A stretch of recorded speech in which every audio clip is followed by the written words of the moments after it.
The town appeared without warning. One moment, there was nothing but open prairie stretching pale and dead in every direction, cracked earth, brittle grass, the skeleton of a cottonwood tree that hadn't seen real rain since spring. Then the road curved hard around a low ridge of limestone, and suddenly Black Hollow was there, hunched against the base of the mountains like something trying to hide from the wind. Evelyn Mercer pulled her mule to a stop at the edge of town and stared. It wasn't much. A main street roughly the length of a church congregation. A livery stable missing half its roof. Two saloons, one with a hand-painted sign, one without. A general store. A barber shop. A building that might have been a hotel at some point, or might have been optimistic thinking.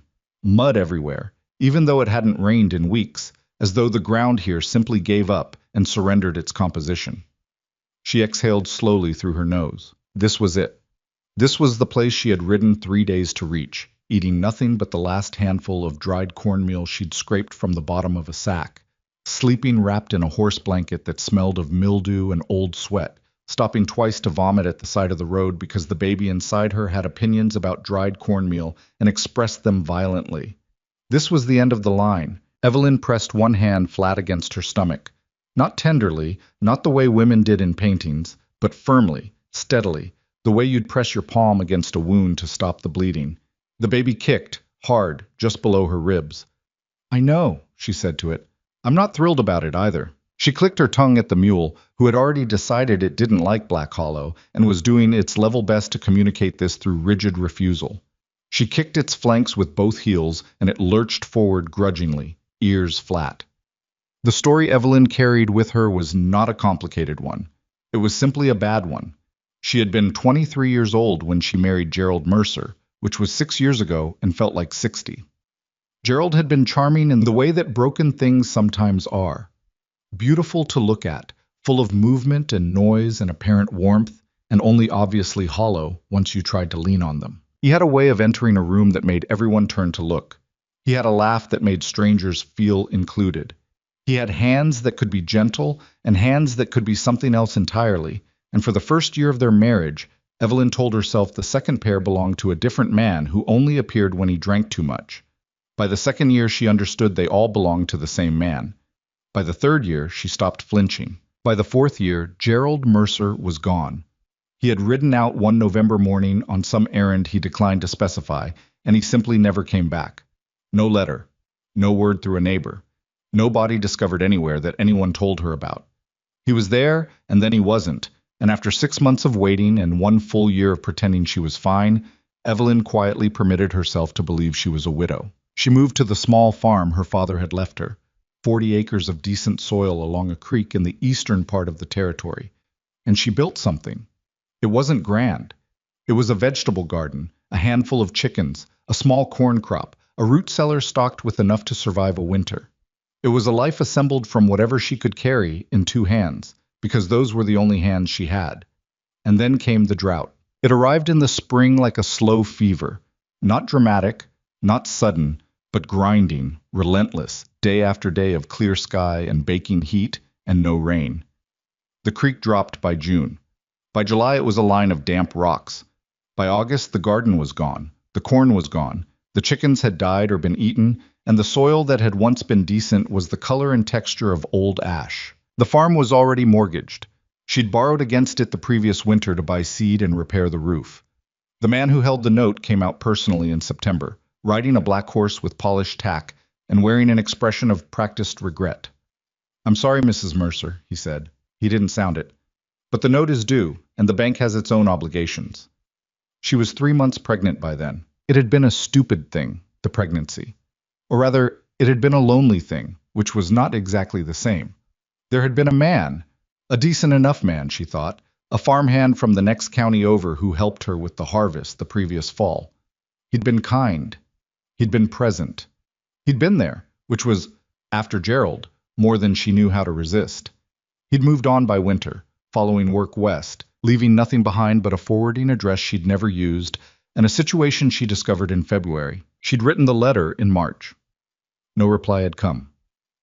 So, 3 months pregnant, no farm, no husband, no money, no family left within 500 miles. Her nearest neighbor, a woman named Agnes Purcell, who baked bread on Sundays and sometimes left a loaf on Evelyn's porch, had pulled her aside the week before the foreclosure. "There's a man," Agnes had said carefully, "up in the mountains west of Black Hollow. Has a ranch there. Sizable one by accounts. He's been trying to find a wife for some years now, but—" She had paused. "He's not an easy proposition." "Who is he?" "Ronan Vale. People in Black Hollow call him the Mountain. Not always kindly." "Why?" Agnes had looked at her with the particular expression of someone choosing which part of the truth to hand over. "He's very large and very alone, and the two things together make people nervous." Evelyn had thought about this for approximately 30 seconds. "Where is Black Hollow?" she'd asked. "What?" She tied the mule in front of the saloon that had the sign. It read, "Delaney's Whiskey and Lodging. Proprietor asks that firearms remain holstered while indoors." She thought that was a reasonable ask. She was 6 months along now, and getting out of the saddle required a sequence of undignified maneuvers that she had stopped being embarrassed about somewhere around month 4. She lowered herself to the ground, planted both boots firmly in the mud, took one breath to steady herself, and pushed through the saloon door. The noise inside dropped the way noise does when something unexpected walks in. She didn't wait for it to pick back up. "I'm looking for a man named Ronan Vale," she said to the room at large. There were maybe 15 people inside. A bartender with a walrus mustache and the expression of someone who had seen genuinely everything. 4 men at a card table near the window. A group of working men at the bar. One woman in a red dress at the back, who was watching Evelyn with an expression of frank appraisal. Every single one of them looked in the same moment to the far end of the bar. Evelyn followed their gaze. I was sitting alone on a stool that looked too small for him, with a glass of something in front of him that he hadn't touched. He was the largest man she had ever seen in her life. Not in the way that some big men were large, all bluster and spread, but in the way a rock face was large, the way a ridge of mountains was large. He was simply enormous, and the space around him was simply empty, because everyone else in the room had naturally, unconsciously, arranged themselves at a distance. He had dark hair that needed cutting, a beard that needed trimming, a jaw like a quarried stone.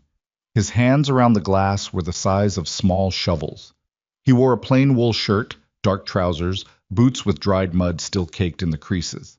He looked like a man who spent most of his time in places where appearance was not the primary concern. He was looking back at her. His eyes were gray. Not the pale, washed-out gray of winter sky, but the deep, dense gray of granite, the kind of gray that absorbed light rather than reflecting it. There was nothing soft in his face and nothing cruel either. He simply looked at her the way a man looks at something he doesn't yet know how to categorize. Evelyn walked toward him. Her boots were loud on the floorboards. Her breathing was steady, which took real effort because her heart was doing something complicated and her back hurt, and she had not eaten since yesterday morning.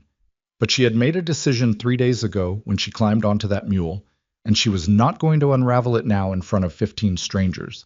She stopped 2 feet from him, close enough to speak without shouting.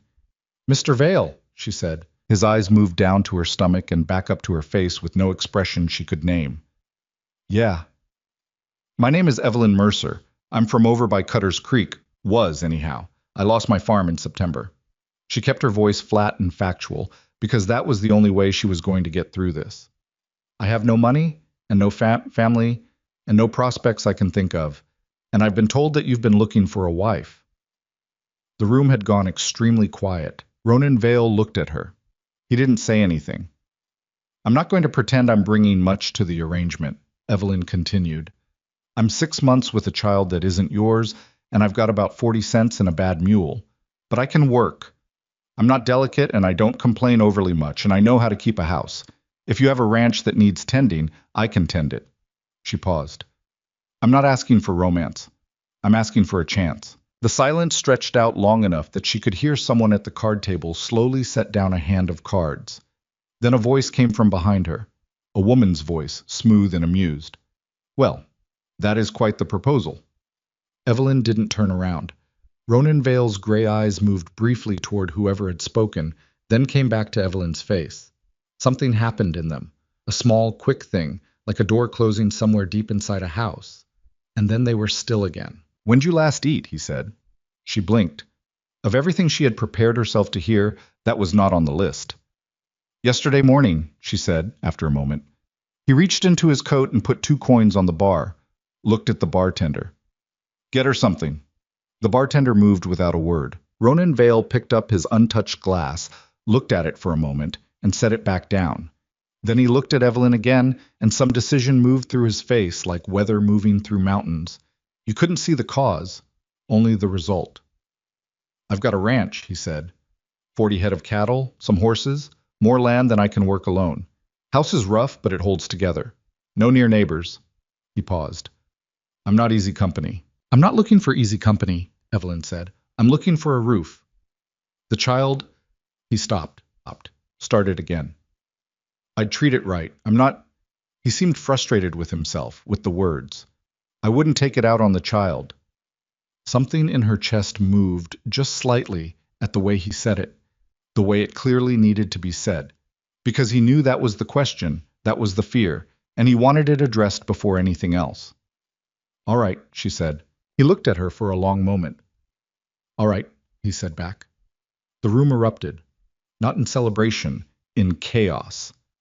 Voices overlapping, chairs scraping, the walrus-mustached bartender dropping something behind the bar. The woman in the red dress from the back of the room came around to the side, and Evelyn got her first clear look at her. Beautiful, perfectly turned out, with dark hair and cold green eyes, and the tight smile of someone managing a strong emotion they'd rather not reveal. Ronan, the woman said. Her voice was warm on the surface, like a fire built on wet wood. Surely you're not serious. You don't even know this woman. Neither do most couples when they marry, Vivian, he said, without looking at her. The woman, Vivian, turned the full force of that cold green gaze on Evelyn, and Evelyn met it without looking away. You have no idea what you're getting into, Vivian said. It was delivered like advice. It was not advice. Probably true, Evelyn agreed. But I'm getting into it anyway. What? They were married 3 days later. It was not a romantic ceremony. The justice of the peace was a tired man who smelled of pipe tobacco and performed the service in 11 minutes flat, which Evelyn thought was probably a personal record. The saloon owner's wife served as witness. Ronan stood very still throughout and said the required words in a voice so low the justice had to ask him to repeat himself twice. Evelyn wore the only clean dress she had, a dark wool thing, practical rather than pretty, with a hem she'd mended 4 times. She had braided her hair that morning, a small vanity she permitted herself, and tied it with a piece of cord she found in her saddlebag. When it was over, Ronan put a ring on her finger. It was simple, plain silver, slightly too large. It slid around when she moved her hand. She didn't comment on it. They walked out of the justice's office into a cold, clear afternoon. Wagon's this way, he said. All right, she said. They walked to the wagon. The ride up the mountain took most of a day. The road, if you were generous enough to call it that, climbed steadily through pine forests that grew denser and older the higher they went. The air changed. It got sharper, cleaner, with a cold edge to it that had nothing to do with the season and everything to do with altitude. Evelyn sat on the wagon bench with her hands folded in her lap and watched the trees close around them. Ronan drove. I was not a conversationalist.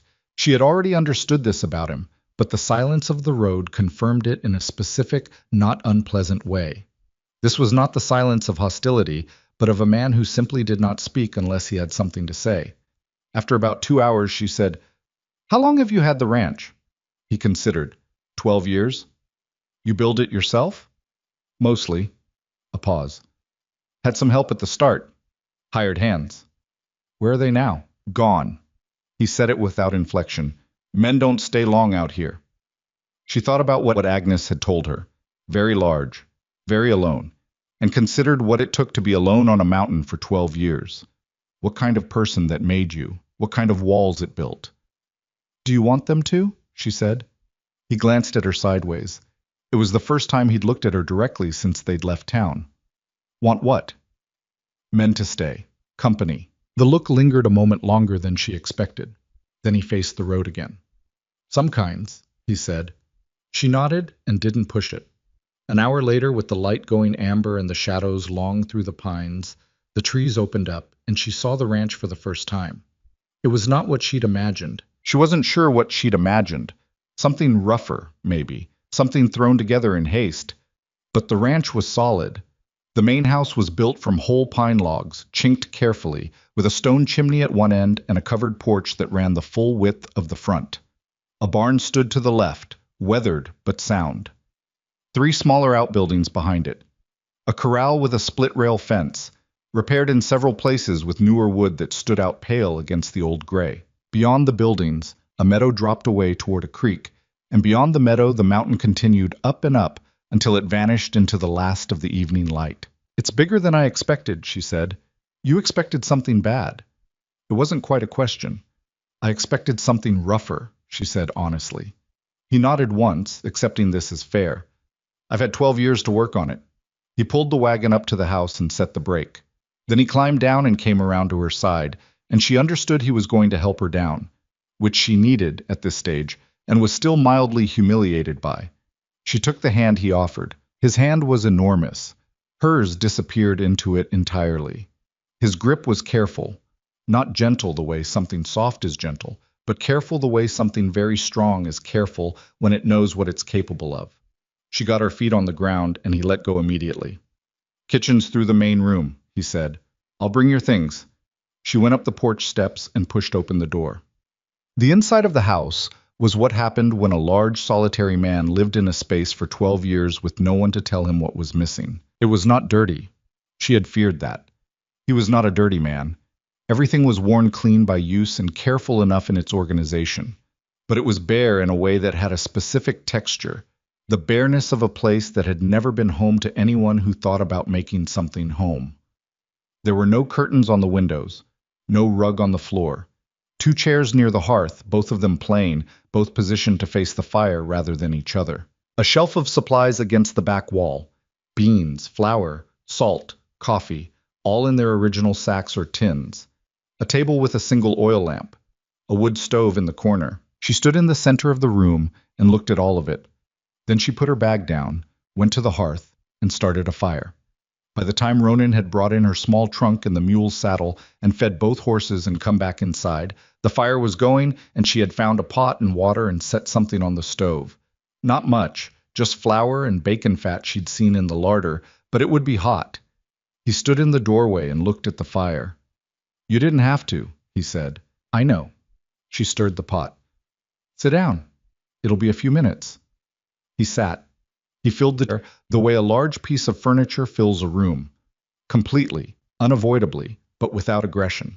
He put his boots toward the fire and his hands on his knees and watched the flames. "You can have the bedroom," he said after a moment. "I'll take the room at the back." "What room?" "Storage, mostly. I'll clear it." "That's your bedroom?" "No, my bedroom's, I meant you should have mine." "Ronan." She turned to look at him.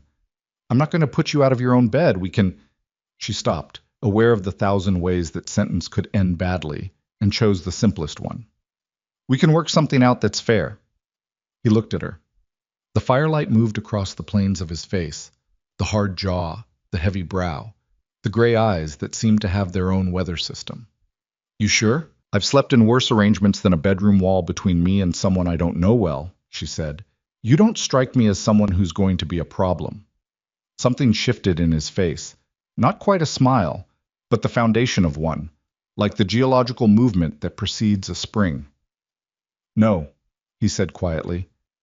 "I won't be a problem." She turned back to the stove. "Good."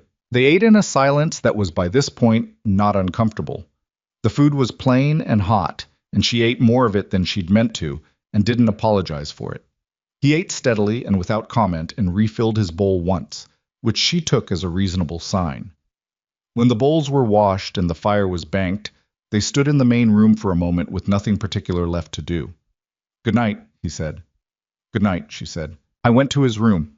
She went to hers, the room he'd offered her, which was his, and she'd taken it only because it had the only decent-looking mattress, and because she was 6 months pregnant and decency in mattresses was becoming non-negotiable. She lay down in the dark and listened to the mountain sounds, wind in the pines, the distant complaint of cattle, something unidentifiable moving somewhere in the dark forest, and thought about what she had done. She had married a stranger. She was living in a stranger's house on the side of a mountain with nothing between her and winter and 40 cents and a practical arrangement. She should have been terrified. She was, a little. It would have been dishonest to say otherwise, but underneath the fear was something she hadn't felt in a very long time. Something she almost didn't recognize because it had been so thoroughly absent from her life for so many years. It was quiet, not just the mountain quiet outside the window, though that was real enough, vast and clean, and utterly different from the anxious, braced silence of a house with a difficult man in it. It was internal quiet, the particular stillness of not waiting for the next bad thing, not monitoring the sounds in the other room, not calculating distances to doors. She pressed her hand to her stomach. The baby shifted, slow and sleepy. "All right," she whispered to both of them. "All right, let's see what we can do." She woke to the sound of axes. She was briefly disoriented. The ceiling was wrong. The quality of light was wrong. The smell was pine resin and cold air and wood smoke, not the flat dust smell she'd grown used to. And then it came back to her in a single clear rush. She was in a mountain ranch house. She was married. The man outside splitting wood was her husband. She lay there for a moment longer than was strictly necessary, then got up. She found the kitchen by memory and started the stove, going through his stores to see what was workable. He had more than she'd expected. Not extravagant, but more than a man who ate alone needed, as though he'd been quietly preparing for something without letting himself think about what it was. Coffee, salt pork, dried beans, a sack of cornmeal, hardtack, a jug of molasses. She made coffee, real coffee, black and strong, and had it ready when the back door opened and Ronan came in carrying an armload of wood. He stopped when he saw the coffee. "Morning," she said. He set the wood down carefully. He was breathing hard from the work, and up close like this in the kitchen light, she saw things about his face she hadn't catalogued before. A scar through his left eyebrow, old and thin. Dark circles under his eyes that might have been permanent. A quality of stillness to his expression that was not, she thought, natural calm, but rather something practiced, something built. "Morning," he said. She poured the coffee into a tin cup and held it out. He took it. He looked at it for a moment, and then at her, with an expression she couldn't quite parse. "What?" she said. "Nothing." He drank the coffee. "Thank you." "Don't thank me for coffee," she said. "It's just coffee." "I know what it is." He looked at the cup, not at her. "I've made my own every morning for 12 years. It tastes different when someone else makes it." She didn't know what to say to that, so she didn't say anything and turned back to the stove. They ate breakfast. She made griddle cakes from the cornmeal, which used up more of her energy than she'd budgeted for, but she had a pride in feeding people decently that she hadn't managed to kill even during the drought. He ate 4 of them without commentary, which was, she decided, the best review she was going to get. "I need to go out to the north pasture," he said when he was done. "Be gone most of the morning." "All right. You don't have to—" He paused. "You can rest, if you need to." She glanced up at him. He was looking at the table, not at her, with the expression of a man who has said something he's not sure landed correctly. "I won't rest if there's work to be done," she said. "Tell me what needs doing in the house, and I'll do it." "You don't have to—" "I know I don't have to." She met his eyes when he finally looked at her. "I'm not made of glass, Ronan. I'm pregnant, not broken." He held her gaze for a moment, and something in his expression shifted. Not quite relaxing, because relaxing implied something had been tense, and it was more that some rigid posture in him eased back a fraction, like a man who has been bracing against a wind that stopped blowing. "All right," he said. "Curtains would help. Drafts come in around the windows." She blinked. Of all the domestic instructions she'd expected from a man who'd lived alone for 12 years, curtains was not at the top of the list. "Do you have fabric?" "Might be something in the back storage. I can look." "I'll look," she said. "You go to your north pasture." He nodded, put on his coat, picked up his hat from the hook by the door, a battered, serious hat that had clearly been in service for a long time. He put it on without looking in a mirror, because there was no mirror, and went out the back door. She listened to his boots on the porch steps, and then the sound of a horse being saddled in the barn, and then hoofbeats going north. Then she stood in the kitchen of her new house, on her mountain, in her impossible situation, and took one long breath. "Right," she said to the empty room, and got to work. She found fabric in the back storage room, 2 bolts of it, still wrapped, good heavy cotton in a dark blue that she would not have chosen for curtains, but would absolutely work.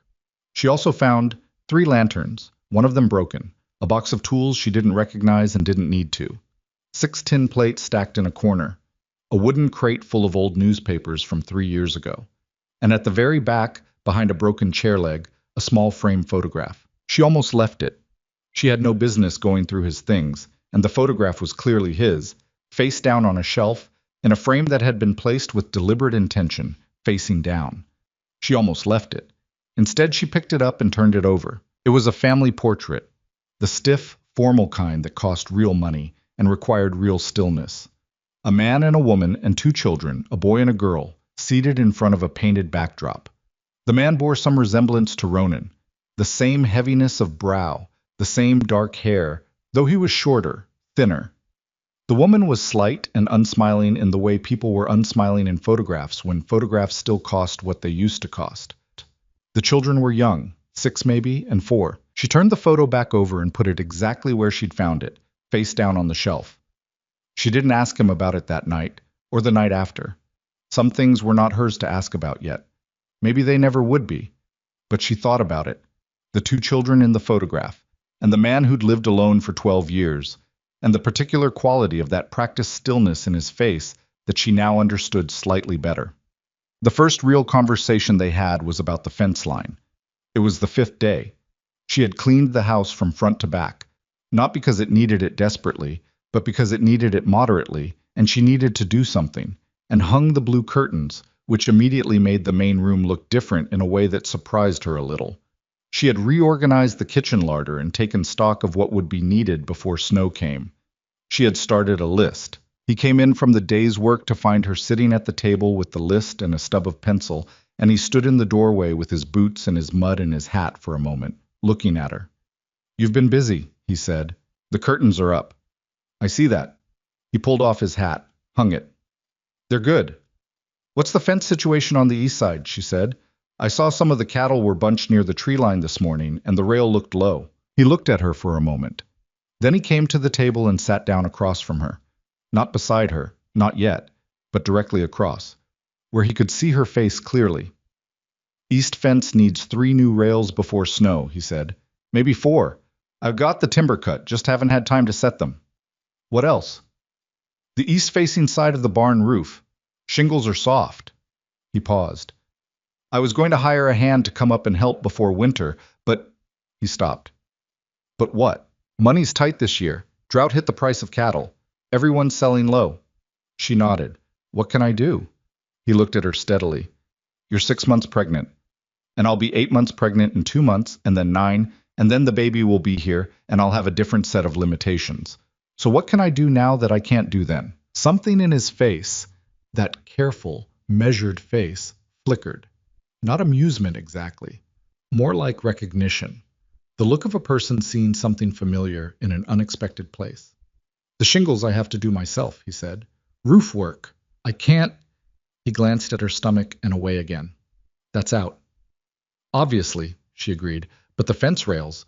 I can set the posts and someone could pass me the rails from the ground." "I can do that." "They're heavy. I've moved heavy things before."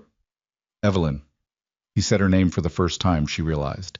Said it like it meant something, not like a formality. "I'm not questioning your strength. I'm saying—" He stopped, tried again. "I'm saying I'd rather not risk—" He looked frustrated with himself. "The child." She sat back a little and looked at him. He was staring at the table with the expression of a man who has said more than he meant to and is not sure how to retrieve it. "The child will be fine," she said. "I'll be careful." He nodded. Didn't say anything more. "Ronan." She waited until he looked at her. "Thank you. For caring about it." He looked away again quickly. "It's your child," he said, as though that explained anything. "It is," she said. "But you didn't have to." He got up from the table and went to wash his hands at the basin, and she let the subject drop. But she noted it, the way he'd looked at her stomach when he talked about risks. The way the word child came out of his mouth like something he was being careful with. She thought about the photograph in the storage room. She thought about what 12 years alone on a mountain could do to the part of a person that needed to be needed. The fence work was 3 days later. He set the posts with a driver, a long iron tool that he swung overhead in arcs that, she had to admit, were quietly impressive. Not the showy kind of impressive, but the kind that came from 12 years of practical necessity, movement reduced to pure efficiency, no motion wasted. She stood at the ground beside the fence line and passed him rails when he needed them. They were heavy. He'd been right about that. And by the end of the first rail, she'd recalibrated her idea of her own strength slightly downward. But she managed. She braced each end of the rail against her hip rather than lifting it fully, and slid it up to him hand over hand. He was up on the fence post, and he leaned down and took each rail from her without comment. After the fourth rail, he said, "You can rest a minute if you need to." "I'm fine." "You're breathing hard." "I'm always breathing hard. I've got a baby pushing on my lungs." A pause. "Fair." They worked another hour. The sun moved. The pines threw long shadows across the meadow. A hawk went over, very high, circling something she couldn't see. "Who taught you to work like this?" he asked, during one of the pauses between rails. She looked up at him. "My father. He didn't have sons. Was that hard for him?" "It was useful for me." She shrugged one shoulder. "He treated me like I was going to have to manage things myself someday. Turns out he was right." "What happened to him?" "Died of fever when I was 19. She lifted the next rail. "He didn't suffer long. That was a mercy, I suppose." "And then you married." "And then I married." She kept her voice even, which was less of a mercy. I was quiet for a moment. She passed him the rail and he set it, hammering the peg into the notch with 3 precise strikes. "You don't have to talk about it," he said when he was done. "I know." She looked at the fence line, the new pale wood against the old gray. He wasn't a good man. When he left, I told myself it was the worst thing that had happened to me. She paused. "It wasn't." He looked down at her from the fence post. "What was?" Pretending for so long that it was normal. She squinted into the low afternoon light. "You get so used to bracing yourself for the next thing that you forget what it felt like not to brace." He was silent for a long moment. "I know something about that," he said finally. She looked up at him. This enormous, careful man sitting on a fence post on a mountain with an expression she now understood differently than she had 3 weeks ago. "I know you do," she said. They finished the fence line as the light went golden and cold. That night, for the first time, they sat in the 2 chairs by the fire on purpose, not just because there was nowhere else to be, but with the intention of being there. She was mending a tear in one of his work shirts. He was reading. She hadn't known he read, but he had a small shelf of books she'd missed when she cleaned, tucked beside the fireplace. A few histories, a book on land management, a novel she didn't recognize. It was a Thursday. She knew because she'd started keeping track. "Ronan," she said after a while. "Yeah." "The photograph in the back room." She kept her eyes on the shirt. "The family one." The book didn't move. His breathing didn't change. But something in the quality of his stillness altered. "You don't have to tell me anything," she said quickly. "I'm not asking you to. I saw it, and I didn't want to pretend I hadn't." A long moment passed. "My wife," he said finally, "and our children." She waited. "Fever came through in 75, he said. Started in the lower valley, traveled up." His voice was flat in the specific way that only things said 1,000 times in your own head can go flat. "I'd gone down to sell the fall cattle. 3 days. When I came back—" He stopped. "You don't have to," she said again. "The boy was 7, he said. The girl was 5. The fire popped. A log shifted. "I put the photograph face down because I couldn't look at it, and I couldn't throw it away," he said. "I figured that was a fair compromise." She set down the shirt. She looked at him directly, across the firelight. "I'm sorry," she said. Not the formal kind of sorry, the kind that meant it. He looked at the fire. "It was 8 years ago." "That doesn't shrink it." He was quiet. "No," he said finally. "It doesn't." She picked up the shirt again. He picked up the book. They sat together in the firelight for a long time after that, not speaking, and the silence between them was different from every silence that had come before it. Less like a gap to be filled and more like a space they were both choosing to occupy. Outside, the wind went through the pines, and the mountain held them both, and the fire burned. She went into her 4th week on the ranch with the grudging acknowledgement of a woman who had expected things to be worse. This was not to say things were easy. They were not. The work was relentless. Cooking, preserving, cleaning, mending, the endless labor of keeping a homestead alive against the approach of winter. Her back ached in ways she didn't complain about because complaining wouldn't fix it. The baby had moved into a position that made sleep difficult and breathing only theoretical. The mountain in October had a specific cold that was different from flat country cold. It came with wind and a weight to it, a pressure, like the air itself was making a serious point. But Ronan was not a problem. He was not, as she had feared in various private midnight moments, the kind of man who required managing. He was not demanding, not critical, not prone to sudden, unpredictable shifts in temper. He was simply large and quiet and consistent, the way a mountain was consistent, always there, always the same shape. Not warm exactly, but solid, something you could take a bearing from. He had started leaving her things, not ostentatiously, not with announcement, just things placed where she'd find them. A jar of honey, from somewhere, left on the kitchen table one morning. A thicker blanket appeared on the foot of her bed without discussion. When she'd mentioned that the window in the main room rattled badly in the wind, she came home from the barn 2 days later to find it fixed, the gap stuffed with fresh-cut pine wedges and sealed with something she couldn't identify. She didn't thank him for these things, because she understood that thanking him would embarrass him. Instead, she used them, and that seemed to be sufficient. One morning, 3 weeks after her arrival, she was in the garden. What she was trying to make into a garden, which at this stage was more correctly described as a patch of turned earth she was glaring at hopefully, when she heard boots behind her and turned to find him standing there with a clay pot. "Lavender," he said, holding it out, "from the south side of the barn. It'll come back every year once it's established." She looked at the pot. She looked at him. "You grow lavender?" He looked like he briefly regretted the decision. "My wife planted it," he said. "I kept it alive. I don't know why." She took the pot from him carefully.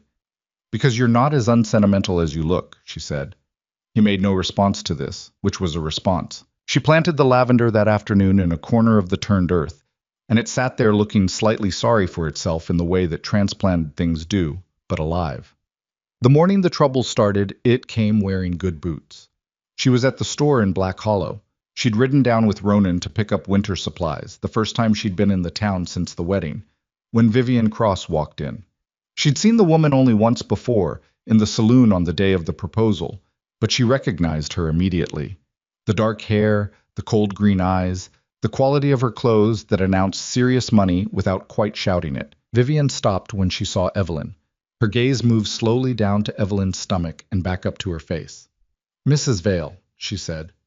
"Miss Cross," said Evelyn, because she'd asked around. Vivian smiled. "How are you finding life on the mountain?" "Well enough," Evelyn said. "It's very isolated," Vivian said. "Most women find it—" She paused delicately. "Challenging." "I'm not most women." "No."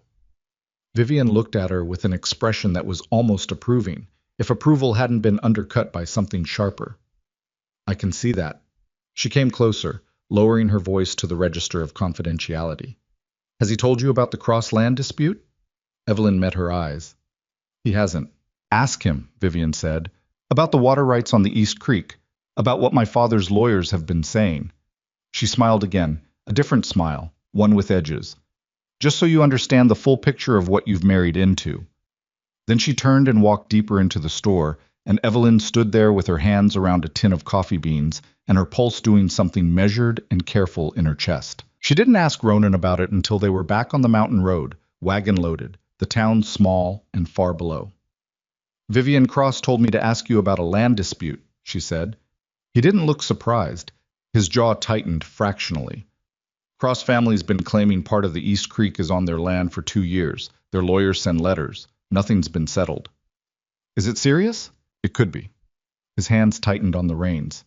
"If they push it to court, could cost more than I have." A pause. "I've been managing it." "All right," she said. "I should have told you." "Yes," she agreed. "But you can tell me now. What do you need?" He glanced at her. "I don't need anything from you." "Ronan." She waited until he was looking at her again. "We are in this together. That's what together means. So tell me what you need." The road went around a bend. The trees rose up close on both sides, old pines with bark the color of rust. "I need a letter," he said finally, "to the county assessor, requesting the original survey records. I've been putting it off because—" He stopped. "Because you don't like asking people for things," she said. "Because I can't write well. he said, with a directness that clearly cost him something. She looked at him. He was looking at the road, jaw set, the expression of a man who has handed over something he'd rather have kept. All right, she said. I'll write it tonight. You tell me what it needs to say. He nodded once, tight. Thank you. Don't thank me for that either, she said. That's just practical. The wagon rolled on. Above them, the mountain rose, impassive and enormous, and the first snow of the season was beginning to catch on the highest peaks, white against the gray sky. She had been in Black Hollow for 1 month. She had survived the drought, the foreclosure, 3 days on a mule, a public marriage proposal, and the winter coming in. She had set fence rails and hung curtains and replanted lavender and been warned by a woman with cold green eyes about things that were coming. She was 6.5 months pregnant and exhausted, and her boot still had a hole in the left heel. But she was here. She was solid.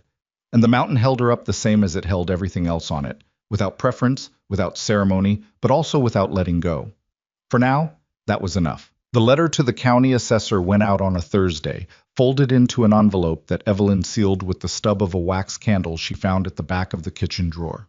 She'd written 3 drafts before she was satisfied, not because the language was complicated, but because she wanted it precise.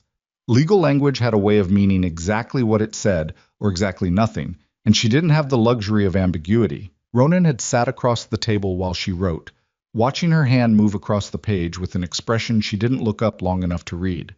When she handed him the final draft to review, he read it slowly, lips not moving, taking his time. That's good, he said finally. Tell me if anything's wrong. Nothing's wrong. He set it down. It says what it needs to say. Better than I could have done, he added, after a pause, and said it in the tone of a man who was making a factual observation rather than a compliment, which somehow made it land harder than a compliment would have. She folded the letter and didn't say anything. The snow came properly in November, not the tentative dustings that had been catching on the high peaks since October, but real snow, serious snow, the kind that arrived overnight and changed the entire character of the mountain by morning. She woke to a white world outside the window, and a silence so complete it had a physical weight to it, the way deep water has weight. She stood on the porch in her coat with her coffee and looked at it. The meadow was gone under 8 inches of clean white. The barn was a dark shape against the brightness. The pines held snow in their branches in great soft masses, and every now and then one would release its load with a sudden soft collapse, and the branch would spring back up, unburdened. Ronan came up beside her. He'd already been up for an hour. She could tell by the fresh tracks in the snow leading from the house to the barn and back. He stood next to her on the porch with his own coffee and looked at the same white world.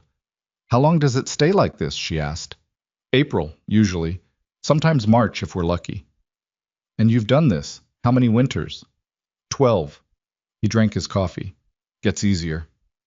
Or you get harder, she said. He considered this seriously, as he tended to consider things. Maybe both, he said. She thought about that for a moment. The 12 winters alone on this mountain, the work of surviving them, the particular kind of person it required you to become, and the particular kind of person it prevented you from being. She thought about the photograph in the storage room and the lavender on the south side of the barn and the fact that he'd kept both alive for 8 years without anyone to see him do it. The cattle, she said. Will they be all right? I brought the herd down to the lower pasture yesterday. There's a windbreak there. He paused. I'll need to break ice on the water troughs every morning. I can do the east trough. Evelyn, I'm 7 months, not an invalid. She looked at him sideways. I can break ice on a water trough. He made a sound in his chest that was not quite agreement and not quite argument, which she was learning was his version of picking his battles wisely. East trough, he said. Not the north one. The path gets icy. East trough, she agreed. They stood a little longer in the cold, watching the snow, and she was aware, in the way you become aware of things gradually, like eyes adjusting to light, that this was not an uncomfortable thing standing next to him, that his presence had stopped feeling like a foreign element in her space and started feeling like something else. Not familiar exactly. Not yet, but not foreign. She went inside to start breakfast. He went back to the barn, and outside the snow kept falling, soft and indifferent, covering everything equally. The days that followed had a rhythm to them that she hadn't expected to find settling and didn't admit she found settling. Up before full light, fire started, water boiled, breakfast made. The morning work, her domain now, by mutual and unspoken agreement, while he did the heavy outdoor labor that would have been difficult for her at 8 months and was getting more so every week. Midday they sometimes crossed paths at the house, sometimes didn't. Evenings by the fire, 2 chairs, a book or mending, sometimes conversation and sometimes not. She had not had this kind of ordinary in a very long time. Ordinary had always been something she had to maintain vigilantly, watching for the moment it would tip. This ordinary didn't tip. It just continued, one day into the next, like water finding its level. She was aware that this was not the same as happiness. She wasn't sure she trusted happiness enough to call anything by that name. But it was solid, and it was real. And those were qualities she had learned to value considerably more than she once had. It was in the 3rd week of November that she found out about Vivian Cross properly. She'd ridden down the mountain with Ronan for the monthly supply run. He'd offered to go alone, she'd declined the offer, they'd gone together, which was becoming a pattern. And while he was loading the wagon at the general store, she'd gone to the post office to collect whatever mail there might be. There was a letter from the county assessor's office, which was good.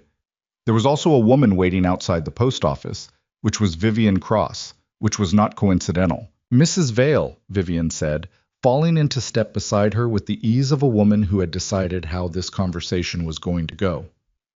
How are you managing up there? Well enough. The snow must be difficult, especially in your condition. I manage.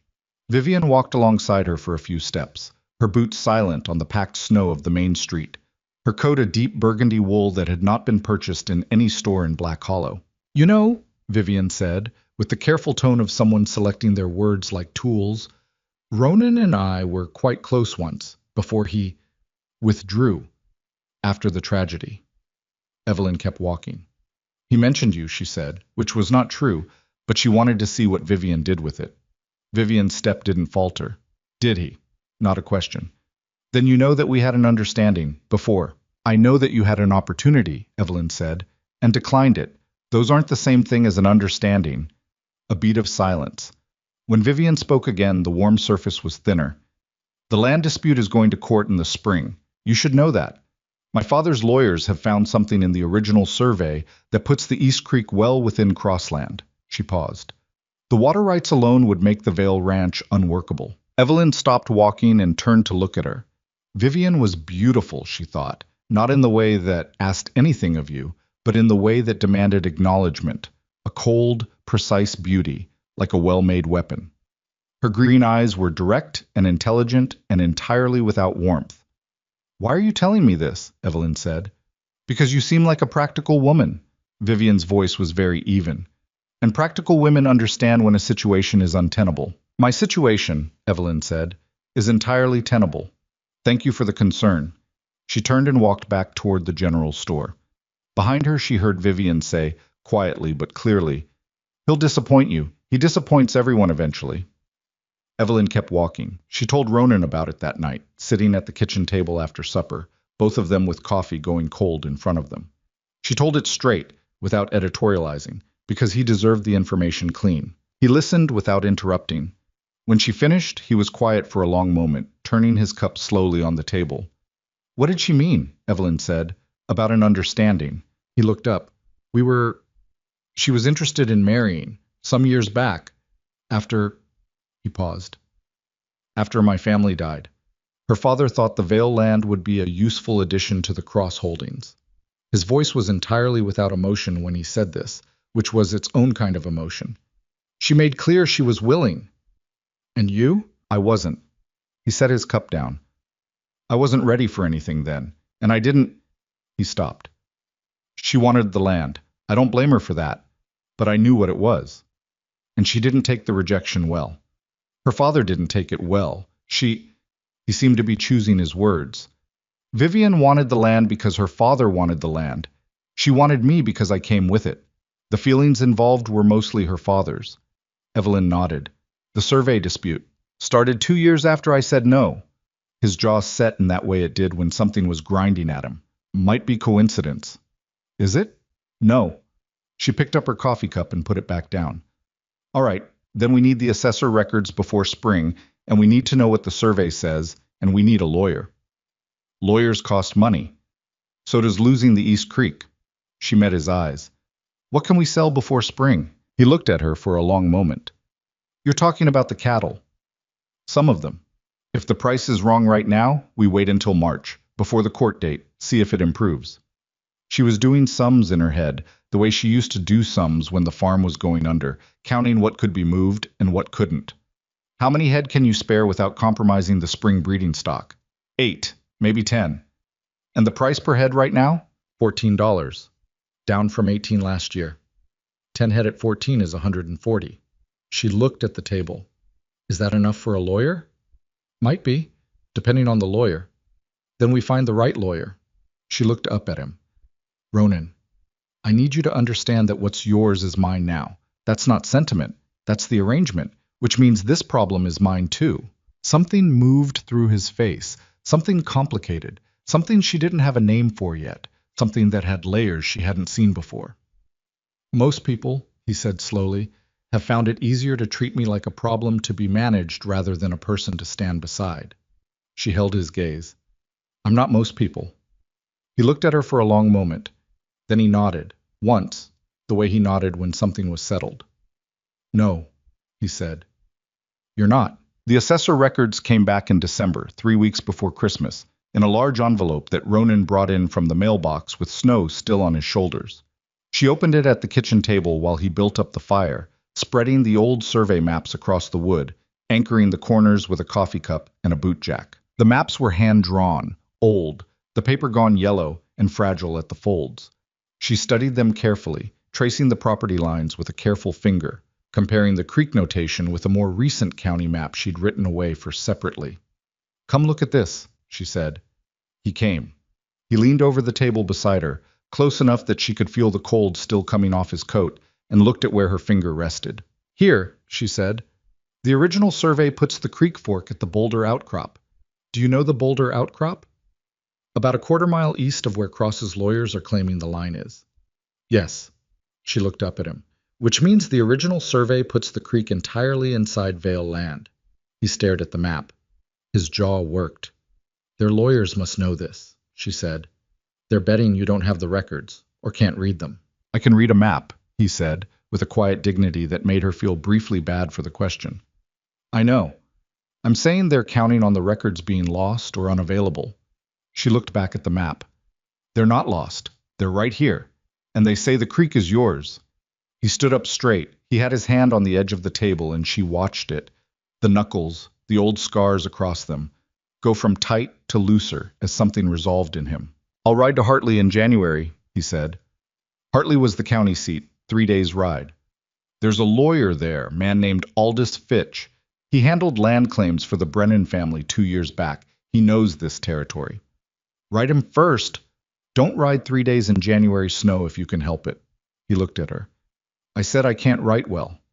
I know. She folded the map carefully. That's why you have me. I was quiet for a moment. Then, you're very organized for someone who arrived with 40 cents and a mule. 40 cents and a bad mule, she corrected. And yes, organizing things is how I stopped panicking about them.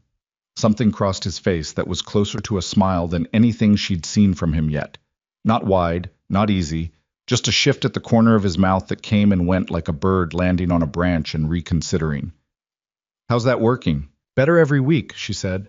She wrote the letter to Aldous Fitch that evening. He was beside the fire reading when she finished, and she brought it over to show him. He read it. He was getting faster at that, she'd noticed. The reading. Whether he'd been practicing or whether he was simply more comfortable reading in front of her than he'd been at first, she couldn't say. Maybe both. Good, he said. He handed it back. Their fingers brushed in the exchange briefly, and neither of them commented on it. She went back to the table to seal the letter. The fire crackled. Outside, the wind was running through the pines in a long, low sound like something breathing. She sat in the warm room with the smell of wood smoke and coffee and pine and thought about what she was building here and whether she'd earned the right to call it something yet. Not yet. But it was accumulating. The baby came in big, rolling movements now. Not the tentative fish flicker of early pregnancy, but full-bodied assertions of presence, feet and elbows, and what she suspected was a head knocking against her ribs with an enthusiasm that suggested an opinionated child. She was in the barn one afternoon in mid-December, doing the afternoon feeding. Ronan was on the north pasture, checking on a heifer that had been off her feed, when the baby moved so hard and so suddenly that she had to stop and press both hands to her sides and just breathe through it. The barn was warm, the smell of horses and hay dense and real around her. The horses shifted in their stalls. One of them, the gray, the one Ronan called Smoke, pushed his nose over the stall door and breathed on her. "I know," she told the horse. "She's getting strong." She'd started thinking of the baby as a she. She didn't know why. Some instinct, some shift in the quality of the movement. A girl's impatience, she thought, though she was aware that was probably her projecting. She stood in the barn until the movement settled, and then finished the feeding and walked back to the house through the snow. That evening she said to Ronan, "I think it's a girl." He looked up from the book. "You can tell?" "No, I just feel like it is." He considered this with the same seriousness he brought to fence calculations. "My daughter," he said slowly, the word careful in his mouth, "was born in February, coldest month." He paused. "She used to kick all night. My wife used to say she was angry that she had to wait." It was the most he had said about his children since the night by the fire when he'd told her about the fever. "What was her name?" Evelyn asked. "Clara." He looked at the fire. "The boy was Edmund, after my father." "Clara is a good name," she said. "It is." He was quiet for a moment. "You don't have to—" He stopped. "I wasn't suggesting." "I know," she said. "I wasn't going to. But it's a good name." He nodded once and looked back at his book. She looked at her mending. "I was thinking," she said after a while, "about the name May. If she is a girl." "May," he said, testing it. "My grandmother's name. She was a very stubborn woman, very determined." "Sounds appropriate," he said. She looked up and he was looking at her with that almost smile again, the quiet one, the one she was starting to recognize as the version of humor he'd built in place of the louder kind. "May," she said again, nodding. "I think she'll suit it." He went back to his book. She went back to her mending. The fire burned. Outside the snow fell again, gentle this time, without wind, the kind of snow that muffled everything and made the mountain feel like the only place in the world. She was 8 months pregnant and broke and in a legal dispute with a wealthy family and living on a mountain in the middle of winter with a man she'd known for less than 3 months. And she tested the word carefully, holding it up to the light like you'd hold a coin to see if it was real. She was all right. That was enough. For now, that was more than enough. It was in the second week of January that the town turned on them properly. She hadn't expected it to be a single moment. She'd expected it to be the slow accumulation of whispers she'd already half heard when she and Ronan came down the mountain. The glances in the general store, the silence that settled when she entered the post office, the way certain women of Black Hollow managed to look through her rather than at her, as though she'd committed some social infraction they hadn't gotten around to naming yet. But it turned out to be a Tuesday morning at the church hall. The women of Black Hollow met monthly at the church hall for what they called, with a straight face, the Ladies' Improvement Society, a name that accurately described neither what they did nor what they improved. What they actually did was organize town events, manage the small community lending library, and talk about each other in tones of focused concern. Evelyn had no particular desire to attend, but Agnes Purcell, who had ridden up to the ranch twice since the wedding, bringing bread and news with equal frequency, had told her it would do her good to be seen, and that people in small towns got their opinions locked in early if you let them form in your absence. So she went. The hall was warm, overcrowded with women in wool coats smelling of coffee and beeswax candles. She was introduced by Agnes to several women whose names she catalogued carefully, because names were useful. Most of them were pleasant in the way people are pleasant when they haven't yet decided what to make of you. A few were genuinely warm. The schoolteacher's wife, who had an immediate and practical manner that Evelyn appreciated. The widow who ran the laundry, who shook her hand with the grip of someone who had been using that hand for real work for 50 years. And then there was Margaret Cross. Margaret Cross was Vivian's mother, or rather, Vivian's stepmother. A thin, upright woman in her late 50s with the posture of someone who had decided early in life that spine was a virtue and comfort was a compromise. She sat at the front of the room as though the chair had been positioned for her specifically, which it may well have been. She waited until Evelyn was settled, until the meeting had moved past its early pleasantries and into the business of planning the winter social. And then she said very clearly, and to the room at large, "I do wonder sometimes what sort of example we set for the children of this valley when arrangements of convenience are celebrated as marriages." The room went quiet in a specific way. Agnes Purcell said, "Margaret, I only raise it," Margaret Cross continued, with the serenity of a woman who has prepared her remarks, "because there are standards in this community that existed before any of us arrived and will exist after we're gone. And when those standards are set aside for expedience," a brief deliberate pause, "well, one notices." Evelyn sat very still. Evelyn. She was aware of the room watching her. She was aware of her hands in her lap, and the baby moving, and the coffee cup she'd been given that she had not drunk from yet. She was aware of the precise quality of the silence, which was not the silence of shock, but the silence of a room that had been waiting for this, and was now watching to see what happened next.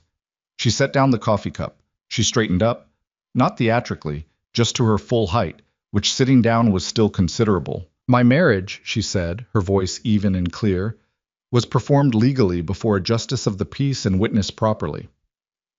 "What kind of marriage would you prefer, Mrs. Cross? The kind where a woman is sold to the highest bidder, or the kind where she's offered to the man whose land her family wants?" Dead silence. Margaret Cross's face went very still. "I came to Black Hollow with nothing," Evelyn continued, "and I asked a man for help honestly and directly, and he agreed honestly and directly, and we have built something on the back of that agreement. If that offends your standards, then I think we have different ideas of what standards are for." She picked up her coffee and drank from it. Her hand was steady. The schoolteacher's wife made a sound that was not quite a laugh but wanted to be. Agnes Purcell was looking at the floor with her mouth pressed together. The widow from the laundry was looking at Evelyn with frank appreciation. Margaret Cross said nothing more for the rest of the meeting. When it was over and Evelyn was walking out into the cold afternoon, the schoolteacher's wife fell into step beside her. "That," she said quietly, "was the most interesting Improvement Society meeting in 3 years." "I didn't mean to cause trouble," Evelyn said. "Yes, you did," the woman said pleasantly, "and it was the right kind." She stopped at the door and held out her hand. "Ruth Hensley. If you ever need anything from town, send word. I'll bring it up." Evelyn shook her hand. "Evelyn Vale," she said. It was the first time she'd said the name out loud, and it sat differently than she'd expected. Not uncomfortable, just different. Like a coat that wasn't hers yet but might fit eventually if she wore it long enough. She rode back up the mountain and told Ronan about it over supper. He listened with his elbows on the table and his face doing the thing it did when something made him angry. Not hot, not explosive, but cold and compressed, like a river gone to ice. "I should go see Walter Cross," he said, when she'd finished. "No," she said immediately. "Evelyn, no. Going to see him is what he wants. It's a provocation, and you walking down there like a thunderstorm is exactly the image they want to have of you. Large, threatening, reactive." She met his eyes. "We do this with the law, Ronan. We don't give them anything to use." He sat back. He was unhappy. She could see that clearly. Unhappy and chewing on it. The particular frustration of a person who has spent years dealing with a problem by enduring it alone, and is being told they still have to endure it, only together now. "People in this town," he said, after a long moment, "have been looking for reasons to see me as the thing they already think I am since before you arrived." She looked at him. "What do they think you are?" "Something to be afraid of." He said it flatly. Not with self-pity, just as a statement of fact, the way you'd state what the weather was doing. "Big man, lives alone, doesn't talk much. People fill in what they don't know with what they're afraid of." "And what do you actually are?" He looked up from the table. The firelight moved across his face. "Someone who's been alone too long," he said simply. She held his gaze. "Not anymore," she said. He looked at her for a long moment. Something moved in his expression that she couldn't fully name, something that went deeper than gratitude and was more complicated than relief. More like a man who has been holding a weight for so long that the muscles doing the holding have forgotten what it feels like not to, and someone has just taken some of the weight without making a performance of it. "Not anymore," he agreed quietly. They finished supper. She washed the dishes. He dried them. He'd started doing that in November, without comment, just appearing beside her at the basin with a cloth when she started washing, and she'd stopped being surprised by it. Afterward, they sat by the fire, the usual two chairs, the usual respective books and mending, except that tonight she was too tired for mending, and he wasn't really reading, just holding the book, and they ended up simply sitting in the warmth without pretending to do anything else. "Ronan," she said. "Yeah." "The photograph in the back room. You could move it to the shelf here if you wanted." Silence. "It doesn't have to stay face down," she said. "Not on my account." I was quiet for so long she thought she'd overstepped. That this was one of the places where the careful architecture of what they were building had a wall she hadn't seen, and she'd walked straight into it.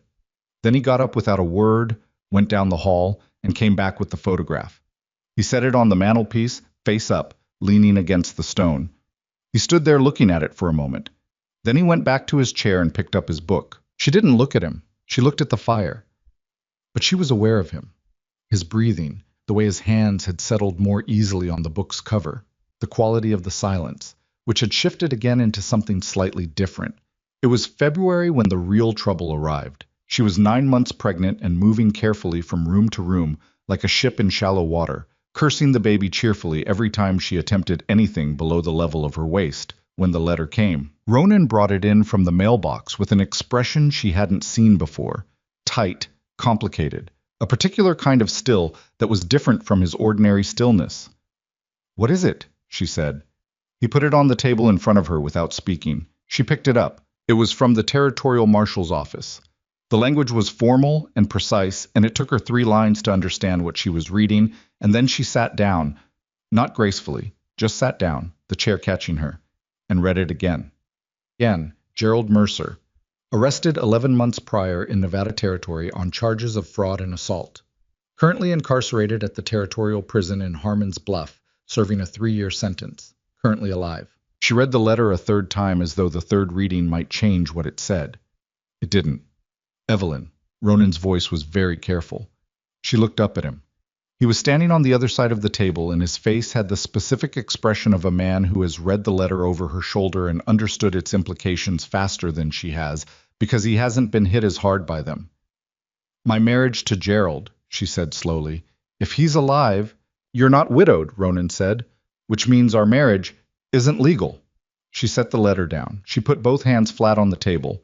The baby moved, a hard, assertive kick, as though registering an objection to all of this.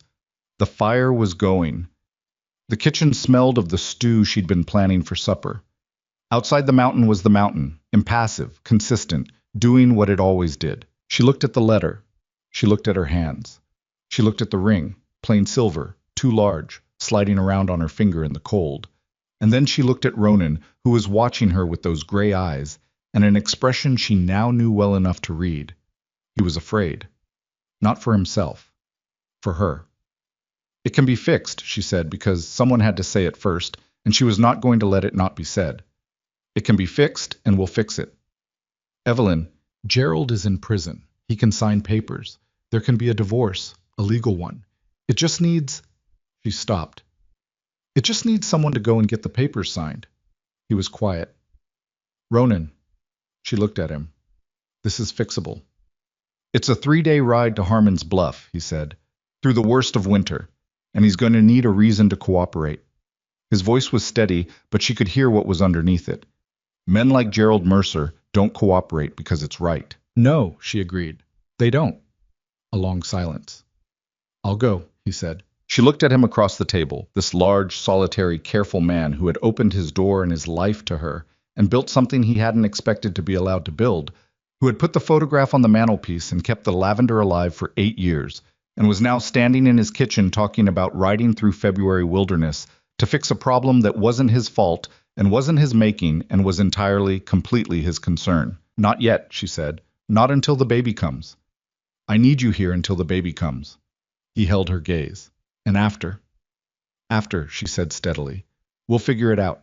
He nodded, sat down across from her, looked at the letter. Outside, the wind picked up in the pines. That long, breathing sound, the mountain talking to itself. The stew would need stirring soon. The evening was coming down cold and clear, the kind of cold that meant the stars would be enormous tonight, visible all the way to the edge of things. She reached across the table and put her hand over his. It was the first time she'd done it.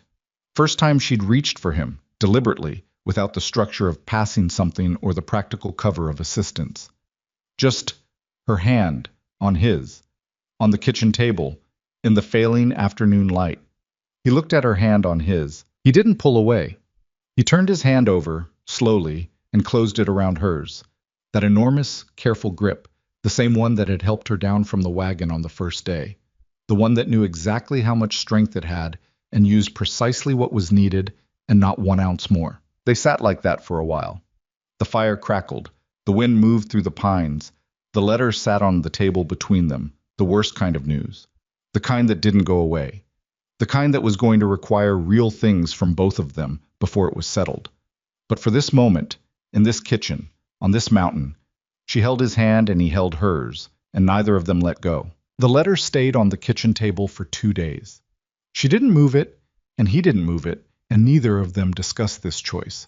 But it was a choice, the kind you make without saying so, leaving something in plain sight because putting it away would mean pretending it wasn't there, and pretending wasn't something either of them did well anymore. On the 3rd day, she folded it and put it in the drawer with the survey maps and the letter from Aldous Fitch, who had written back from Hartley with cautious optimism about the land case.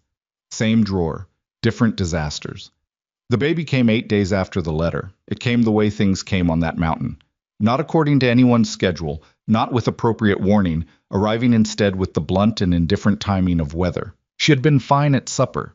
She had noticed something afterward, a tightening, low and persistent, that she tried to tell herself was the position of the baby or the hardness of the chair. And by 9 o'clock she was in no doubt whatsoever about what was happening, and by 10 o'clock she had told Ronan, who was at the door and back inside in approximately 4 seconds, snow still on his boots, with an expression she had never seen on his face before, and which she would later describe to Agnes Purcell as a man discovering that all his planning had a very large hole in it. "I need to ride for the doctor," he said. "The doctor is 4 hours down the mountain in the snow." She breathed through the next contraction, which was becoming less theoretical by the minute. "By the time he gets here, then I'll find someone. Ronan."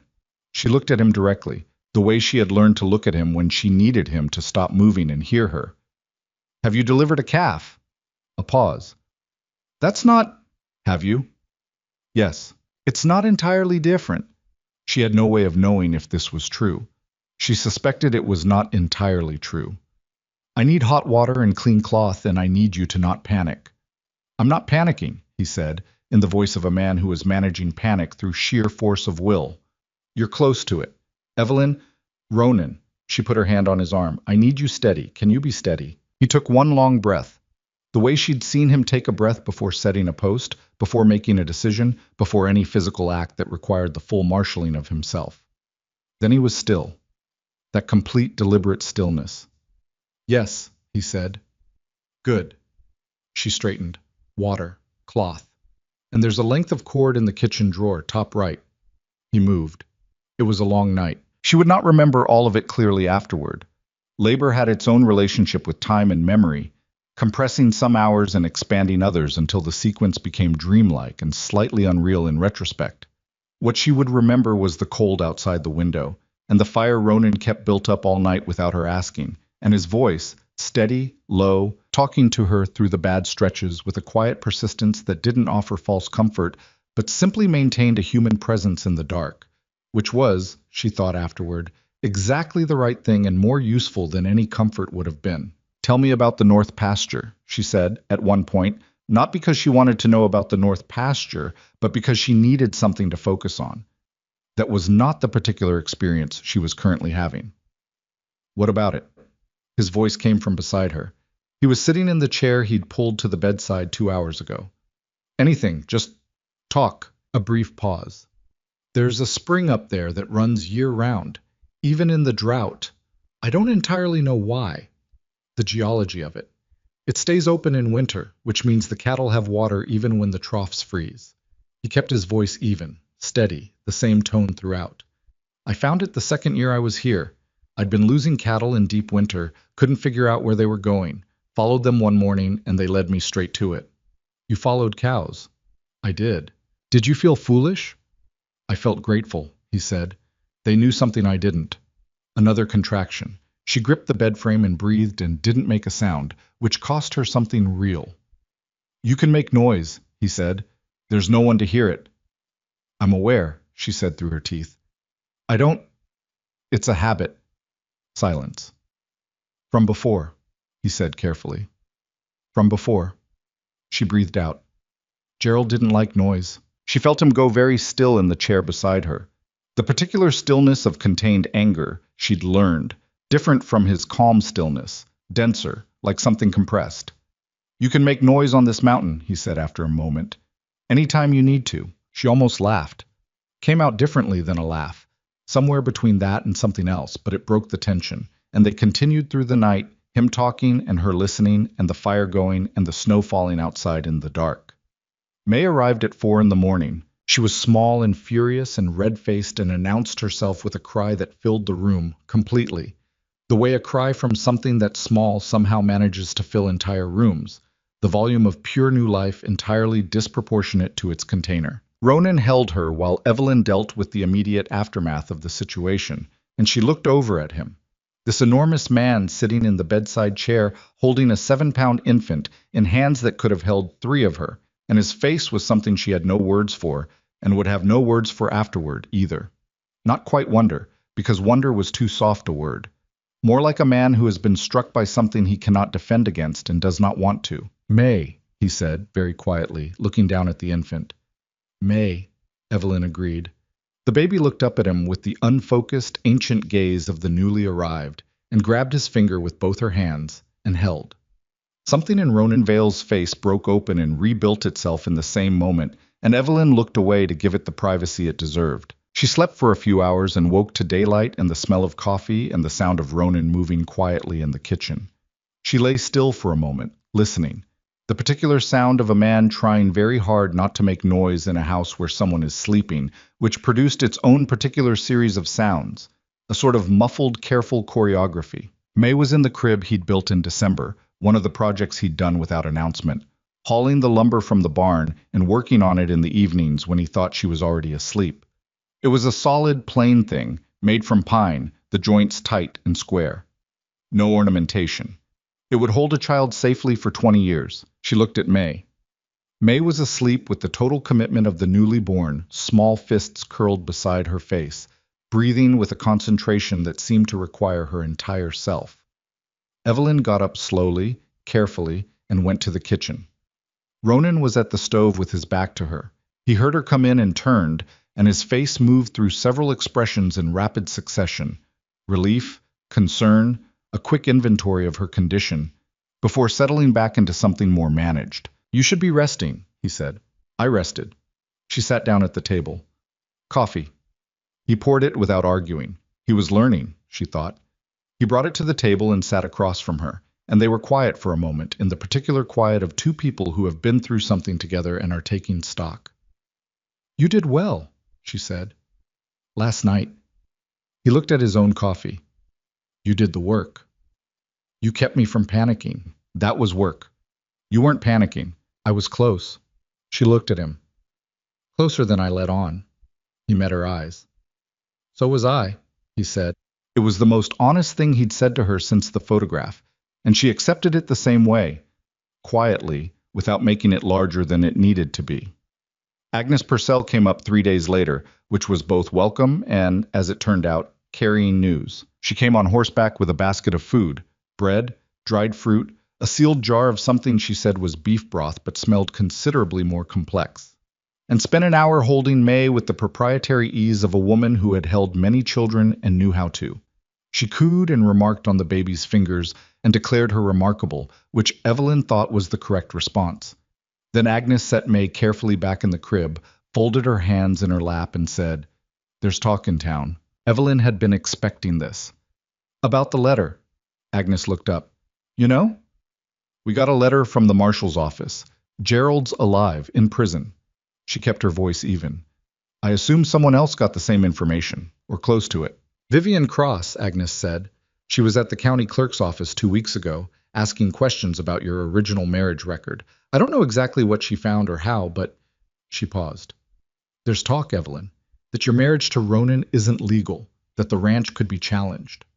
Ronan, who had been standing near the window with his arms crossed, said nothing.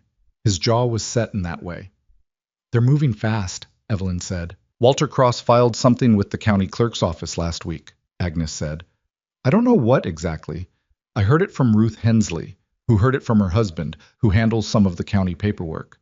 But it's something about the Vale land claim and its legitimacy. Silence.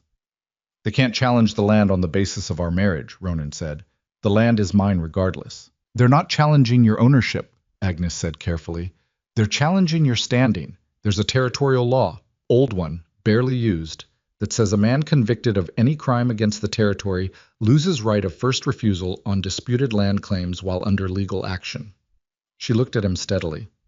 They're not trying to take your land directly. They're trying to create enough legal uncertainty around you personally that the East Creek dispute goes their way before you can defend it. Another silence, a longer one. They need me to be legally compromised, Ronan said slowly. They need your household to be legally compromised, Agnes said. And an invalid marriage gives them the argument that you've been operating under false pretense. It's thin. A good lawyer would beat it, but it costs time and money, and they're betting you don't have enough of either. Evelyn looked at the table. She looked at May in the crib across the room. She looked at Ronan. I was already looking at her. I need to go to Harmon's Bluff, he said. I know, she said. Now. Not in the spring. I know. Evelyn, he stopped, started differently. May is 3 days old. I don't want to leave. I know that too. She held his gaze. But if you wait for spring, the Cross lawyers will have had 2 months to cement whatever they're building. We need the papers signed now while the court date is still far enough off that Aldous Fitch has time to work with them. Agnes was watching them both with the careful expression of a woman witnessing something she knows is important and knows is none of her business. I'll stay, Agnes said. As long as you need me. I can manage the house and the baby while you... She looked at Evelyn. While you recover. I'll be recovered in a week, Evelyn said. You'll be recovered enough in a week, Agnes said, with a gentle precision that was its own form of disagreement. That's different. Ronan crossed to the table and sat down. He put both hands flat on the wood and looked at them the way he looked at maps, like he was measuring something, calculating distances. Harmon's Bluff is 3 days riding, he said, in February conditions, possibly 4. Time inside the prison, however long that takes. 4 days back. He looked up. 12 days minimum, likely more. I know, Evelyn said. You'll have Agnes. I'll have Agnes. And Ruth Hensley said, Ronan. She leaned forward slightly. I managed a drought and a foreclosure and 3 days on a bad mule and a mountain winter. I can manage 12 days. He looked at her for a long moment. The morning light came through the blue curtains she'd hung in November, cutting across the kitchen table between them. I don't want to go, he said. It was a simple, direct statement, the kind he made when he'd stopped trying to manage what he felt and was just reporting it. I know, she said, equally direct. I don't want you to go. Go anyway. He nodded, looked at his hands again, looked at May across the room. He left the next morning. She stood on the porch in her coat, Agnes beside her holding May, and watched him saddle the big sorrel horse, the one he took on long trips because it was steadier than the others in bad weather. He packed light, the way experienced travelers pack light, what you need and nothing that isn't. Bedroll, food, a rifle, a change of clothes. The paper she had prepared, the divorce petition, drafted by Aldous Fitch and sent up from Hartley 2 weeks ago, waiting for this exact purpose. He came to the porch before he mounted. He looked at her, then at May, then back at her. I'll be back, he said. I know you will, she said. He reached out and put his hand against the side of her face, briefly, carefully, the way he did everything. And she leaned into it for just a moment, just long enough to acknowledge it. Then he stepped back, mounted the sorrel, and rode down the mountain road, and the pines closed around him, and he was gone. She stood there until the sound of hooves had disappeared entirely. Then she went inside. He'll be fine, Agnes said behind her. I know, Evelyn said. She was looking at May. I know he will. But it was the first lie she'd told since she arrived on the mountain, and she both of them knew it. The days without him were long in a way she hadn't expected and refused to examine too closely. She had been alone before, had spent years alone, technically, even when Gerald was present, because Gerald's presence had been its own form of solitude, and she was not a woman who found her own company intolerable. But the ranch had Ronan's shape. The absence of him in the kitchen, in the chair by the fire, on the porch in the mornings with his coffee, it was not painful exactly, but it was present, like a sound you'd grown used to that had stopped. She worked. This was her primary strategy for most difficulties, and it was one that served her reasonably well here too. She did what she could within the limits Agnes cheerfully but firmly enforced. No lifting, no outdoor water troughs, no going out in the deep cold. And within those limits she cooked and organized and maintained and cared for May with an intensity that was partly love and partly just needing something to do with her hands. May was straightforward, as infants went. Hungry, clear about it, satisfied when fed, asleep the rest of the time with the same total commitment she'd shown on the first morning. She had Evelyn's coloring and an expression that was, as yet, entirely her own. A small, concentrated face that looked at the world with a kind of focused seriousness that would probably drive someone to distraction in about 2 years. "She looks like she's doing math," Ruth Hensley said, on the 4th day when she came up with supplies and stayed for supper. "That's what I thought," Evelyn said. "That's your face," Agnes told her. "That's exactly your face when you're doing something in your head." Evelyn looked at her daughter and thought that this was probably true and was, on balance, not a bad inheritance.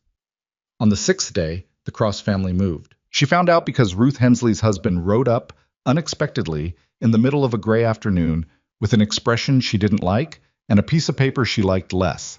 It was a legal notice, filed in the county court 2 days prior by Aldous Cross, Walter Cross's son, who was a lawyer in the valley and had spent the last several months, it now became clear, doing considerably more than maintaining the East Creek dispute. The notice claimed that the Vale Ranch, in light of the invalid marriage of Ronan Vale and subsequent questions about the legal standing of the Vale homestead claim, which was, the notice argued, filed under conditions of misrepresentation, should be subject to a temporary injunction preventing any sale, transfer, or legal action regarding the property until the matter was resolved, which meant, in practical terms, the land was frozen.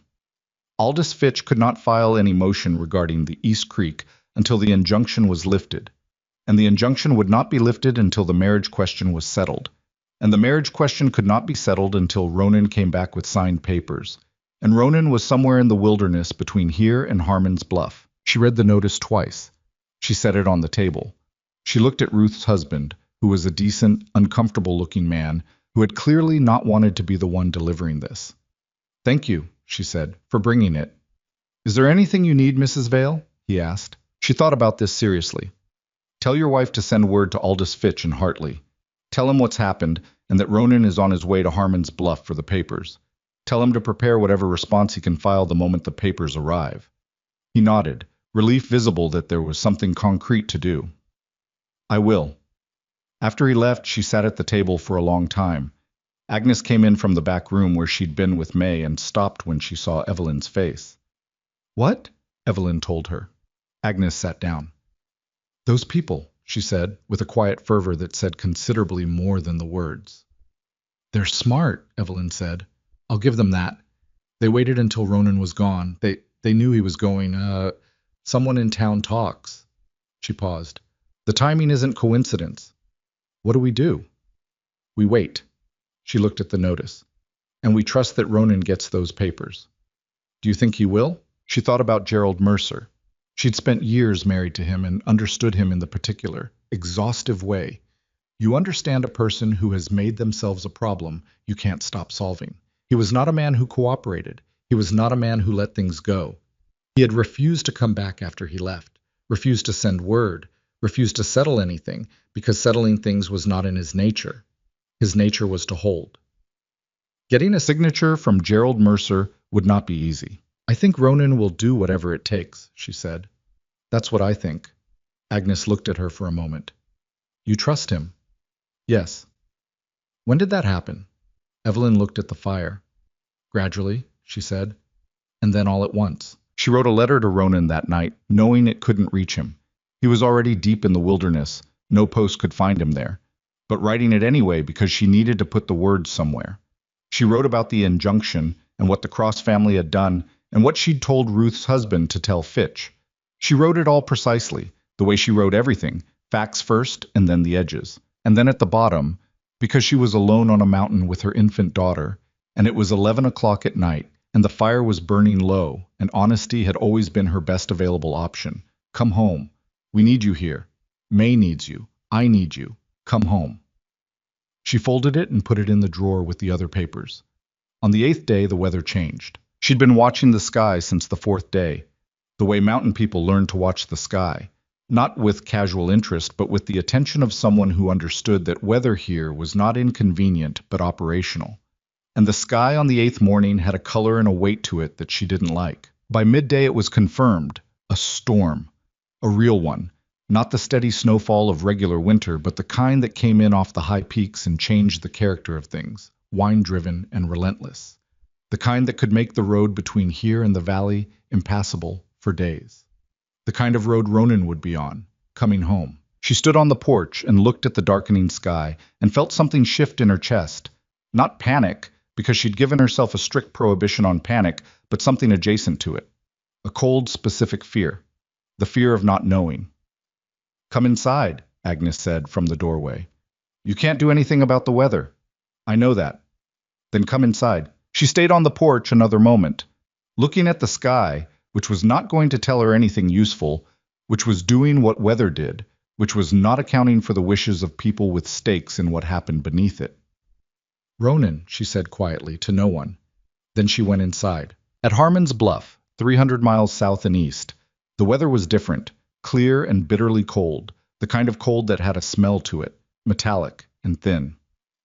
Ronan had arrived the previous evening, having pushed hard on the last day of riding to make it before dark, and spent the night in the single boarding house the town offered, which was barely a town at all, a prison and the structures that had grown up around a prison, serving the needs of guards and lawyers and the occasional family member who came to see someone they probably would rather not be seeing. I went to the prison administration in the morning. The warden was a man named Creed, a deliberate, unhurried man who had the quality of someone who spent his days surrounded by permanence and had absorbed some of it. He listened to Ronan's request with his hands folded on the desk and his face neutral. Mr. Mercer, he said when Ronan had finished, you want to see Gerald Mercer. I need him to sign papers. He's entitled to refuse. I know that. Creed looked at him. The size of him, the bluntness of him, the travel-worn clothing and the careful patience in his face. Whatever he was looking for, he seemed to find it in a particular category. He's in C block, Creed said. I'll have him brought to the meeting room. You'll have an hour. A pause. Mr. Vale? I've seen men come to this prison looking for signatures before. Sometimes they get them. More often they don't. He said it without unkindness, just information. Men in here have very little. Their refusals are sometimes the only leverage they have left. I understand, Ronan said, just so we're clear about what you're walking into. I appreciate that, Ronan said. The meeting room was a bare box of a room. Stone walls, 2 chairs, a table bolted to the floor, a small window near the ceiling that let in light without any view worth seeing. It smelled of cold stone and whatever men left behind in rooms like this. Ronan sat down and waited. Gerald Mercer arrived 10 minutes later. I was smaller than Ronan had imagined, which was irrational. He'd never had cause to imagine the man before, but the smallness was the first thing. Medium height, lean in the way prison-made men lean, with dark hair going gray at the temples, and eyes that were the color of creek water in drought. Muddy, shallow, moving constantly, even when the rest of him was still. He walked in with this particular walk of a man who had decided that looking diminished was not going to happen, regardless of circumstances. He sat down across from Ronan. He looked at him for a long moment, cataloging him, and then his mouth moved into something that wasn't quite a smile. You're the one she married, he said. His voice was moderate, even, with no particular affect, like a man making an observation about the weather. Yes, Ronan said. Big. Gerald tilted his head slightly. She always did what she thought was practical.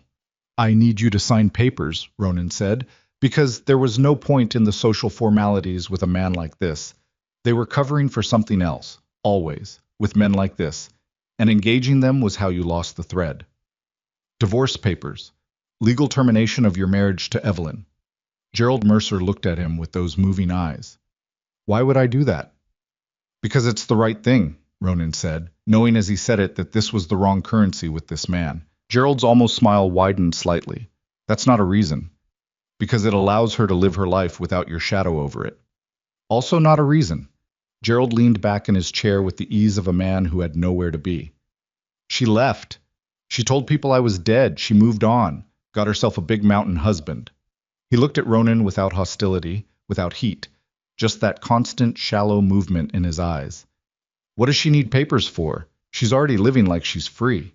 Because the law requires it, Ronan said, for the marriage to be legal. Ah, Gerald nodded slowly. And if the marriage isn't legal, something else isn't legal. He seemed to be working through this with genuine interest, the way a person works through a puzzle. The ranch, maybe? Something like that? Ronan kept his face still. So it's not just about her being free, Gerald said. It's about your land. It's about both, Ronan said. Gerald looked at the table for a moment, then up at Ronan. I'll want money. How much? Whatever you have. I have $40, Ronan said. That's the truth. Gerald studied him. A man with a ranch doesn't have $40. A man with a ranch that's been fighting a land dispute and selling cattle below price in a drought year has $40. He said it without apology. That's what I have. You can have all of it. Gerald was quiet for a moment. Something moved behind his eyes. Calculation, Ronan thought. The machinery of a man who dealt primarily in what things were worth to whom. That's not enough, Gerald said. I know. Then we're done. Not yet. Ronan kept his voice level. He was aware of the thickness of the air in the room, the cold, the smallness of the space, the guard outside the door. He was aware of Evelyn, back on the mountain with a child 3 days old and no legal standing, and the Cross family already filing papers. He was aware of the distance between here and there, the storm he'd seen building on the horizon on his last day's ride, the road he still had to travel. Gerald, he said. The name tasted like nothing in his mouth. Just a sound, just a handle to hold a conversation by. I'm not here to threaten you. That's not who I am and it's not how I'm built. But I want you to understand something clearly. Gerald waited. His eyes kept moving. What you have left over, Evelyn, is a signature, Ronan said. That's it. That's the only thing left in your life that touches hers. And right now you're holding it because it gives you something. The feeling that she's not entirely free from you, that you still have a hand in her situation. He paused. I understand that. I understand why a man holds on to the one thing he has left. Gerald said nothing. But I'm going to tell you what happens if you keep holding it, Ronan continued. She survives. She's very good at surviving. You know that better than anyone. She survives, and so does her daughter, and so does the ranch. It takes longer. It costs more. But it happens. He looked at Gerald directly, across the table, with complete steadiness. And you stay in here and you have your refusal, and in 3 years you walk out of this prison, and the only thing you have is that you made her life harder for a little while.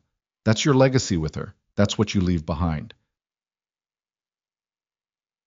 Something shifted in Gerald's face, not softening, not exactly, but something moving, some small adjustment.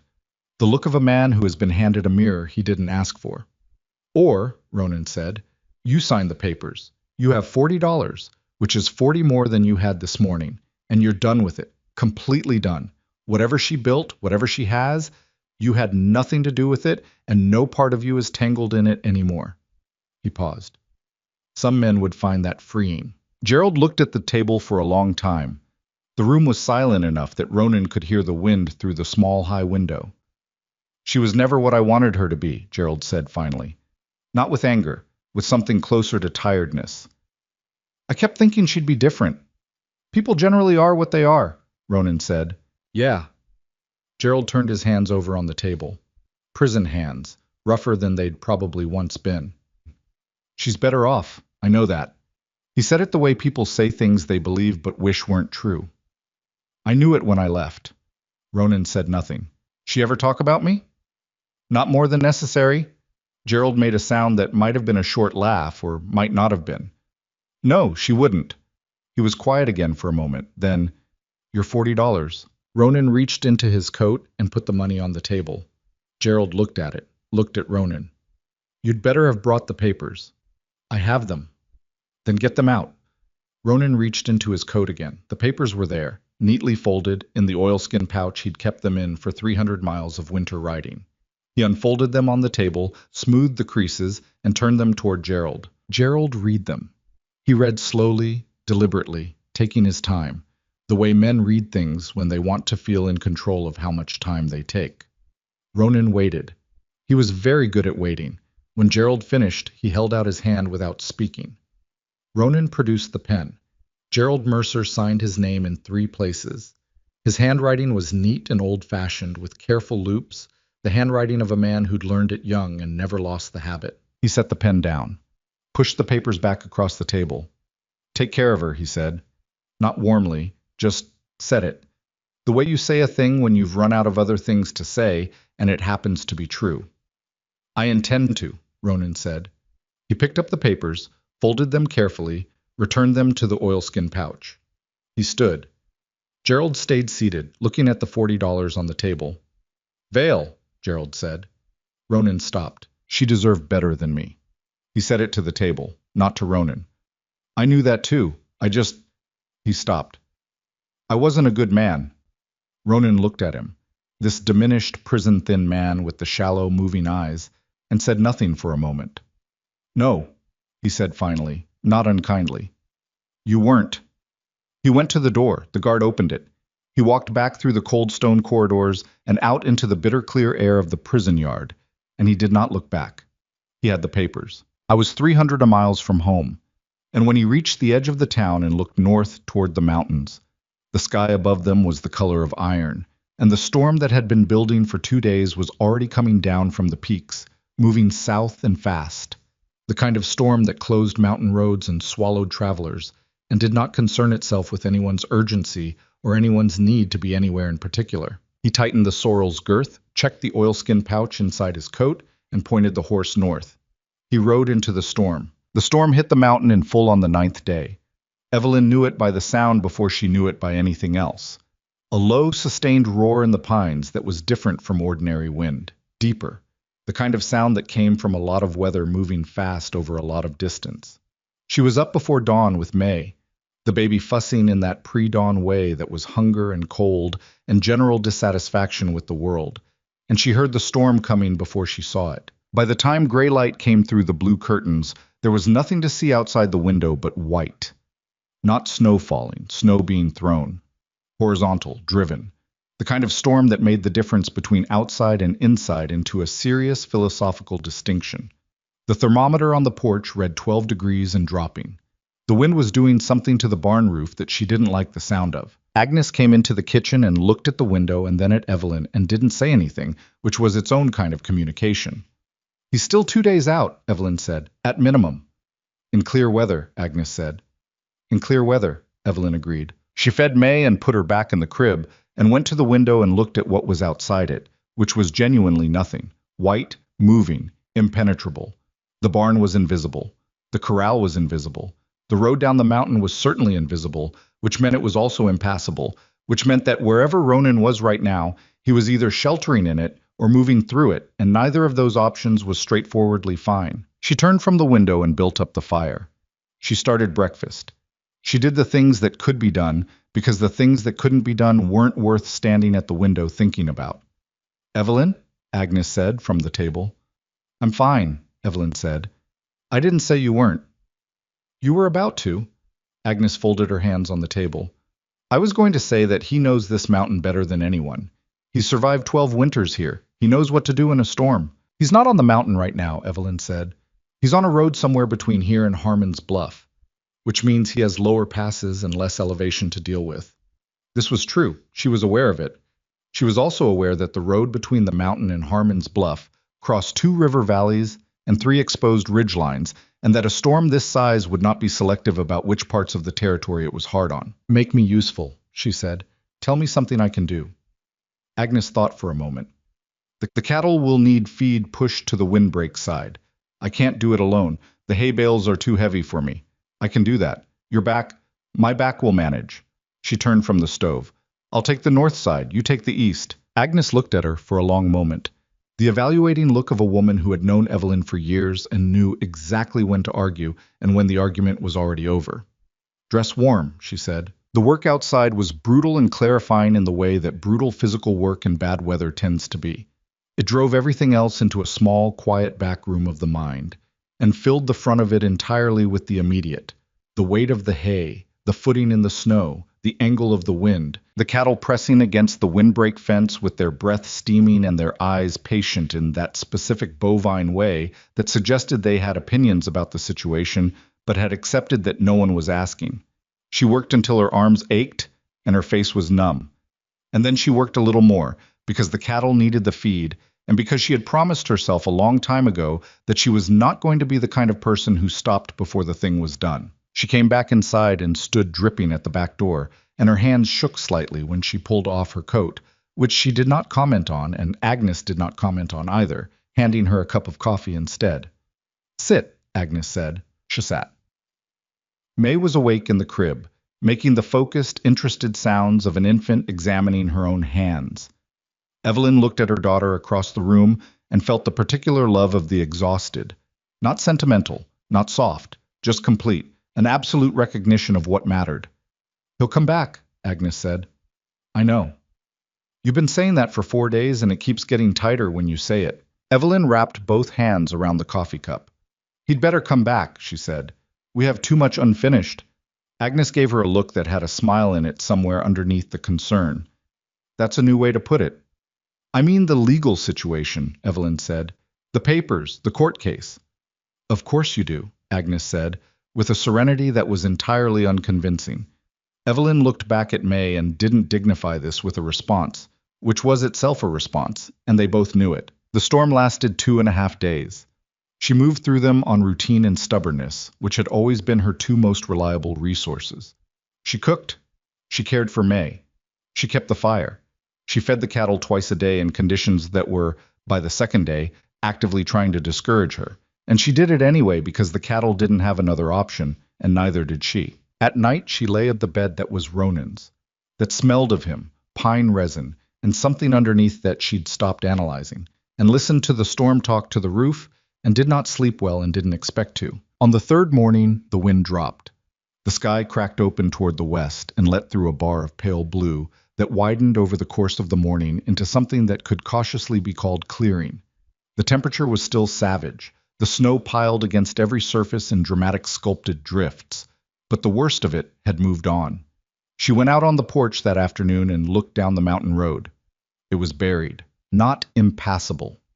She could see where the road had been, the general depression of it through the white, the line of the trees on either side, but buried deep enough that traveling it on horseback would be slow, punishing work. A man who knew it could do it. It would take longer than normal. It would take everything you had. She went back inside and continued waiting, which was the only remaining option. On the 5th day after the storm, Ruth Hensley came up. She came on snowshoes, which was either impressive or alarming, depending on how you looked at it, and she came with news that she delivered before she'd even finished unwrapping the scarf from her face. "Aldous Cross filed an emergency motion yesterday," she said, stamping snow off her boots in the doorway. "He's asking the judge to rule on the East Creek dispute before the question of your marriage is resolved. He's arguing the delay is causing damage to cross interests." Evelyn looked at her steadily. "He's trying to get the ruling while the injunction is still in place." "Yes." Ruth came fully inside. She looked tired and cold, and also the specific kind of energized that people get when they've been carrying important information and finally get to deliver it. "My husband says the judge won't rule without hearing from Aldous Fitch first. But Fitch needs the papers, Evelyn. He needs them filed before Cross's motion gets scheduled for hearing." "When is the hearing? 10 days? Maybe 12, depending on the judge's calendar." 10 days. She looked at the window. She looked at the snow-buried road that was somewhere out there under all that white. "When did Ronan leave Harmon's Bluff?" Agnes said. "If he left the day after, or even 2 days after." "He should have the papers by now," Evelyn said. "The question is whether the road let him move." She thought through it. "If he pushed through the storm—" "No one pushes through a storm like that," Ruth said. "He might." Evelyn looked at the door. "He would, if he knew about the hearing." "He doesn't know," Agnes said. "No." She sat down at the table. "He doesn't know." She picked up a pencil and the back of an envelope and started doing sums. Not money sums, but time sums. How long from Harmon's Bluff if he'd left immediately after getting the papers? How long if the storm had delayed him 2 days, 3 days? Whether the lower road was better or worse than the mountain approach in these conditions. If the lower road is passable, she said, and he's been moving since the storm broke, he could be a day out, maybe less. Or he could be 2 days out, Agnes said, or 3. Yes, she set down the pencil, or 3. Ruth was looking at her with an expression that was professional in its sympathy. The look of a woman who had delivered difficult information to a lot of people and had learned how to be present without making it worse. Is there anything? Keep telling me everything your husband hears from the courthouse, Evelyn said. That's what I need, everything. Any delay in the schedule, any change in the judge's calendar. I will. Ruth started rewrapping her scarf. He'll get here, Evelyn. I know, she said. And this time when she said it, it was steadier than it had been. Less a reassurance and more a statement of fact, the way she said things when she had stopped doubting them and started simply counting on them. She spent the afternoon of the 6th day doing something she'd been putting off, writing a full accounting of the ranch's finances. Not because she needed it right now, though she did, but because it was the kind of work that kept her hands busy and her mind occupied and required enough concentration that the other thoughts had to queue up and wait their turn. She laid out everything she knew: the cattle count, the current price per head, the outstanding debt on the original land note, the cost of Aldous Fitch's legal services to date, and the estimate he'd provided for the rest, the income from the small timber sale Ronan had mentioned in passing, the cost of winter supplies. She arranged it all in columns on the back of several envelopes and then sat with it and thought. They were not, as things stood, in a catastrophic position. They were in the position of people who had not had much margin and had had some of that margin eaten by circumstances outside their control, which was a different kind of trouble than being fundamentally broken. If the East Creek dispute resolved in their favor, the ranch was sound. If it didn't, the situation was considerably more difficult, but still not impossible. If the papers arrived in time, and Fitch filed correctly, and the judge was fair, and the Cross family's thin legal argument was seen for what it was, there were a lot of ifs. She folded the envelopes and put them in the drawer with everything else, the drawer that was becoming a record of everything this winter had thrown at them. The marshal's letter, the survey maps, Fitch's correspondence, the cross injunction notice, the envelopes of sums. A whole season of difficulty, organized and contained, because that was what she did with difficulty. May had been asleep since early afternoon. Agnes was in the back room. The house was quiet. She sat by the fire with her hands in her lap and let herself, for the first time since the letter arrived, simply feel what she felt. She was afraid. Not of the legal situation, not primarily. She had enough confidence in the facts and in Aldous Fitch to believe the land case was winnable. Not of the finances, though they were tight. She was afraid of something simpler and harder to reason with.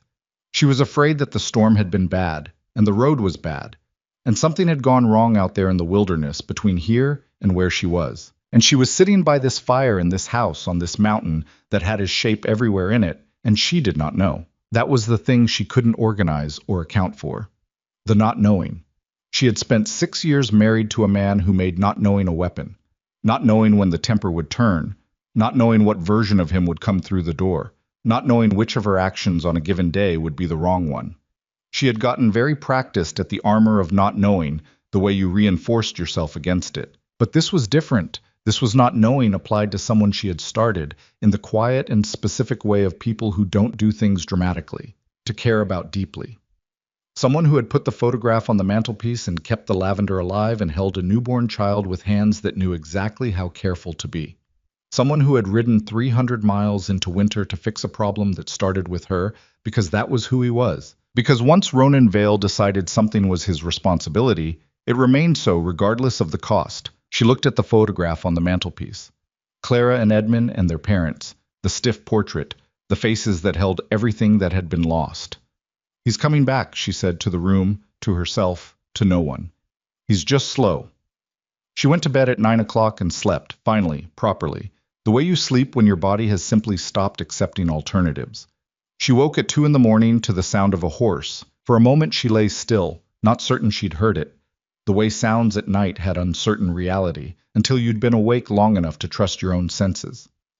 Then it came again. Hooves on frozen ground, slow and irregular, the particular labor of an exhausted horse finding its footing. She was out of bed before she was fully conscious of deciding to move. She pulled on her coat over her night clothes. She went to the front door and opened it, and the cold hit her in the face like a flat hand. And she didn't care, because there was a horse at the edge of the yard. The sorrel, head low, sides heaving, breath coming in great white clouds in the darkness. And on its back, barely upright, was Ronan. Ronan! She was off the porch and through the snow in her bare feet before she'd thought about her feet, which was going to be a problem in about 30 seconds, but was not the problem she was focused on. He heard her and lifted his head. He looked terrible. That was the first clear thought she had. He looked terrible in the specific way of someone who has been through sustained physical punishment. Gray-faced under the dark beard, eyes sunken, the kind of exhausted that went past tired and into something that had a texture to it. He was crusted with ice from the collar of his coat to the brim of his hat. One hand on the reins, the other pressed flat against the saddle horn, like he'd been holding himself up with it for some time. "Got the papers," he said. His voice was rough. Barely there, scraped down to almost nothing. "Got them." "I know you did." She reached up and took the reins from him. "Get down, carefully." "The horse needs—" "I'll take care of the horse. Get down." He got down. It was not a graceful process. He half climbed, half fell, and she caught as much of him as she could, which was not most of him because he outweighed her by 120 pounds, and her feet were going numb in the snow. He found his legs after a moment, leaning heavily against the sorrel's side. Agnes had appeared on the porch with a lamp. She was already pulling on her coat. "Take the horse," Evelyn said to her. "He needs water and shelter and hay.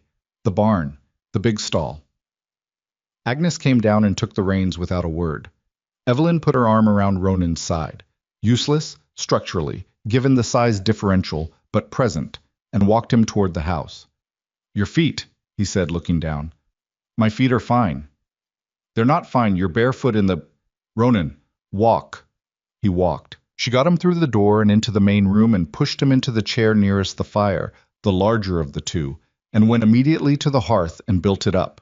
More wood, faster, the fire growing in 2 minutes from banked coals to something real and warming. Then she went to the kitchen and put water on and came back. I was slumped in the chair with his coat still on, which meant she had to deal with the coat, and the coat was wet and ice-stiff and fighting her.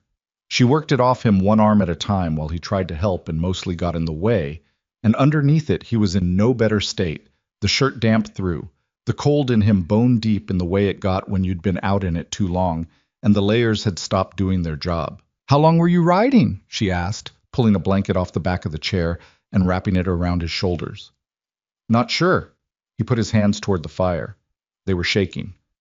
"Lost track around midnight last night." "You rode through the night." "Road was passable if you were slow." He looked at the fire. "Didn't want to stop." "Because you knew about the hearing." He looked at her. "What hearing?" She went still for a moment. "You didn't know." "Know what?" "Cross-filed for an emergency ruling, 10 days. Fitch needs the papers filed before then." She looked at him. "You didn't know that?" "No." He held her gaze. "I just didn't want to stop." Something in her chest moved in a way she didn't try to analyze or contain. She put her hand on the side of his face the way he'd put his hand on hers before he left. Briefly, deliberately, a full acknowledgement, and his eyes closed for just a moment under it. "You're home," she said. "Yeah." He put his hand over hers briefly. "How's May?"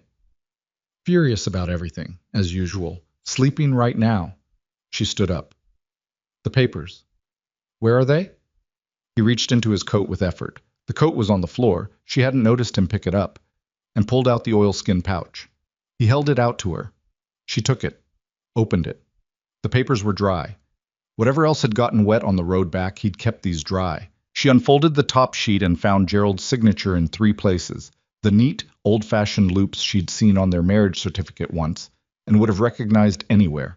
Her hands were steadier than they had any right to be. "He signed," she said. "Yes." "Was it—" She looked at him. "How difficult?" "Difficult enough." He said it simply, the way he said things that had cost him something but that he wasn't going to perform the cost of. Money helped. Didn't fully solve it. Other things did. "What other things?" He was quiet for a moment. "I talked to him." "About what?" About what holding on to things does to a person.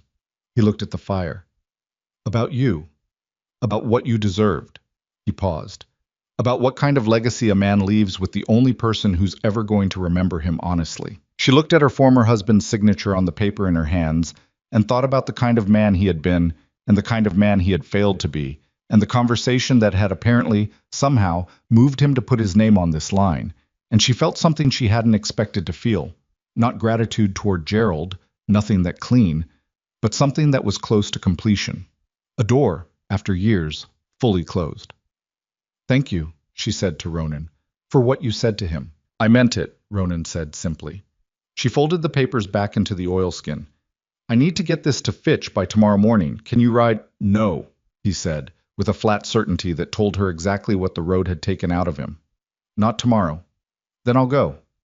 Evelyn, Ruth Hensley's husband, goes down to the valley every Thursday. Today is Wednesday. He leaves at first light. She was already thinking it through. I'll ride to the Henleys tonight, stay with them, go with Thomas in the morning. He can take the papers to Fitch directly. Ronan looked at her. May, Agnes is here. Agnes is perfectly capable. She started to get up. I need to dress and saddle. Evelyn. His hand on her arm, gentle, firm, the grip that knew exactly how much it was. You had a baby 11 days ago. I'm aware of that. The road is still bad. It's passable. You just proved it. I was on a horse that's been making that road for years. Your mare doesn't know it as well. She looked at him. He looked back at her. Neither of them was entirely right, and neither of them was entirely wrong, and they both knew it. I'll go slowly, she said. I'll stay on the lower path. I'll be at the Henleys in 2 hours, and with Thomas in the valley by noon tomorrow. She paused. Ronan, 10 days. If we lose those 10 days, I know. His hand fell from her arm. He leaned back against the chair. The firelight moved across his face, showing her everything the road had done to it. The exhaustion, the weather, the fact that he had ridden through a February night on a mountain road in conditions that would have stopped most men. And here he was, home, gray-faced and still trying to argue her out of doing the next necessary thing. You are the most stubborn woman I've ever met, he said. I know. She stood up. Agnes, she called. Agnes appeared from the back hallway with the promptness of someone who had been waiting to be called. I heard, she said. Go. I've got him, and I've got May. The papers need to go directly to Fitch. Don't send them through the mail. Thomas Hensley hands them to Fitch personally. Understood. Ronan needs food, something hot, and he needs to sleep. Don't let him go outside tomorrow, regardless of what he says about the cattle. I'll manage the cattle, Agnes said. I know you will. She was already at the bedroom door, pulling her riding clothes from the hook. Ronan. Yeah, his voice from the chair. When I get back, 2 days, maybe 3, we're going to have a conversation about some things. A pause. What things? Things that shouldn't have to wait until all of this is settled. She pulled on her riding trousers over her nightclothes and reached for her heavier shirt. Things that have been waiting long enough. She heard him shift in the chair. Evelyn. We'll talk when I'm back. She came out already mostly dressed, pulling her hair back with both hands. Eat, sleep. Don't go outside. He looked at her from the chair, big and exhausted and ice-worn and present, the way a mountain was present, which was always and completely and without making a performance of it. Something in his expression had the quality of a man standing at the edge of something large, measuring it. Be careful, he said. I always am, she said. She kissed him. It was not planned, or rather, it was planned in the way that things you've been moving toward for a long time are planned. Not consciously, not on a schedule, but with a slow gravitational certainty that makes the moment feel inevitable in retrospect, even if it surprised you in the instant. She leaned down to where he was sitting in the chair, and she kissed him once, directly.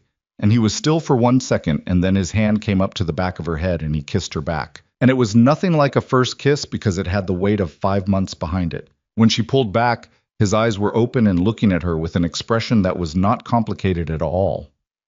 2 days, she said. 2 days, he said back. She put on her coat. She put on her boots. She picked up the oilskin pouch and put it inside her coat against her body, where it would stay warm and dry. She went out the back door into the cold night, and she saddled her mare in the dark barn with fingers she could barely feel. And she rode down the mountain on a road buried in snow, into the dark and the cold and the remaining distance between where she was and where she needed to be. The night was clear. The storm had left the sky scoured clean behind it, and the stars were the enormous mountain stars she'd been looking at since October. Enormous and dense and indifferent to everything except their own ancient business, burning away at the top of the world, regardless of anyone's legal problems or personal complications, or the fact that somewhere below them a woman was riding through the snow with divorce papers inside her coat and a mountain man's kiss still on her mouth. She rode carefully. She rode steadily. She did not push the mare beyond what the road would support, because she was practical even now, especially now. Practicality was the thing that had gotten her this far, and she saw no reason to abandon it on the home stretch. The Hensley house was lit when she arrived, which meant Ruth had been awake, which meant Ruth had heard the horse and was not surprised to see her on the porch with snow on her shoulders, and an expression that meant business. "He got back?" Ruth said. "He got back. He got the papers." Evelyn pulled the oilskin from her coat. "Thomas still going to the valley in the morning?" "At first light." Ruth held the door open. "Come in. You're freezing." "I'm fine." "Come in anyway." She went in. The Hensley kitchen was warm and smelled of bread, and Thomas Hensley was at the table with his coffee looking like a man who had also heard a horse, and had also been expecting something like this. "Papers for Aldous Fitch," Evelyn said, putting the oilskin on the table in front of him. "He needs them before Cross's motion goes to schedule. I need you to put them in his hands personally, not leave them at the office, not give them to a clerk. His hands." Thomas Hensley was a practical man who had married a practical woman and had therefore developed over the years an ease with women who arrived at 2 in the morning with instructions. "His hands," he said.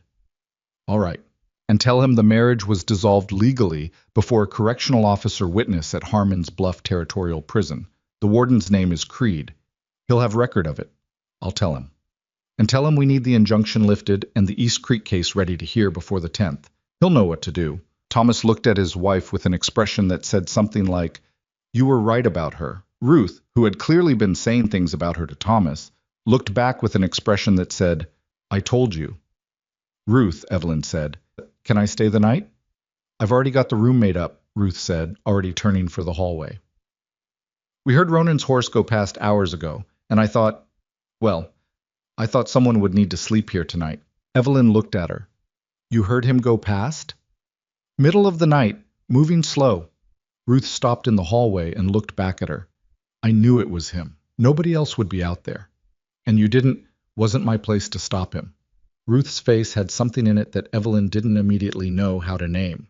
The particular expression of someone who has watched a thing from a respectful distance and formed an opinion they've been keeping to themselves.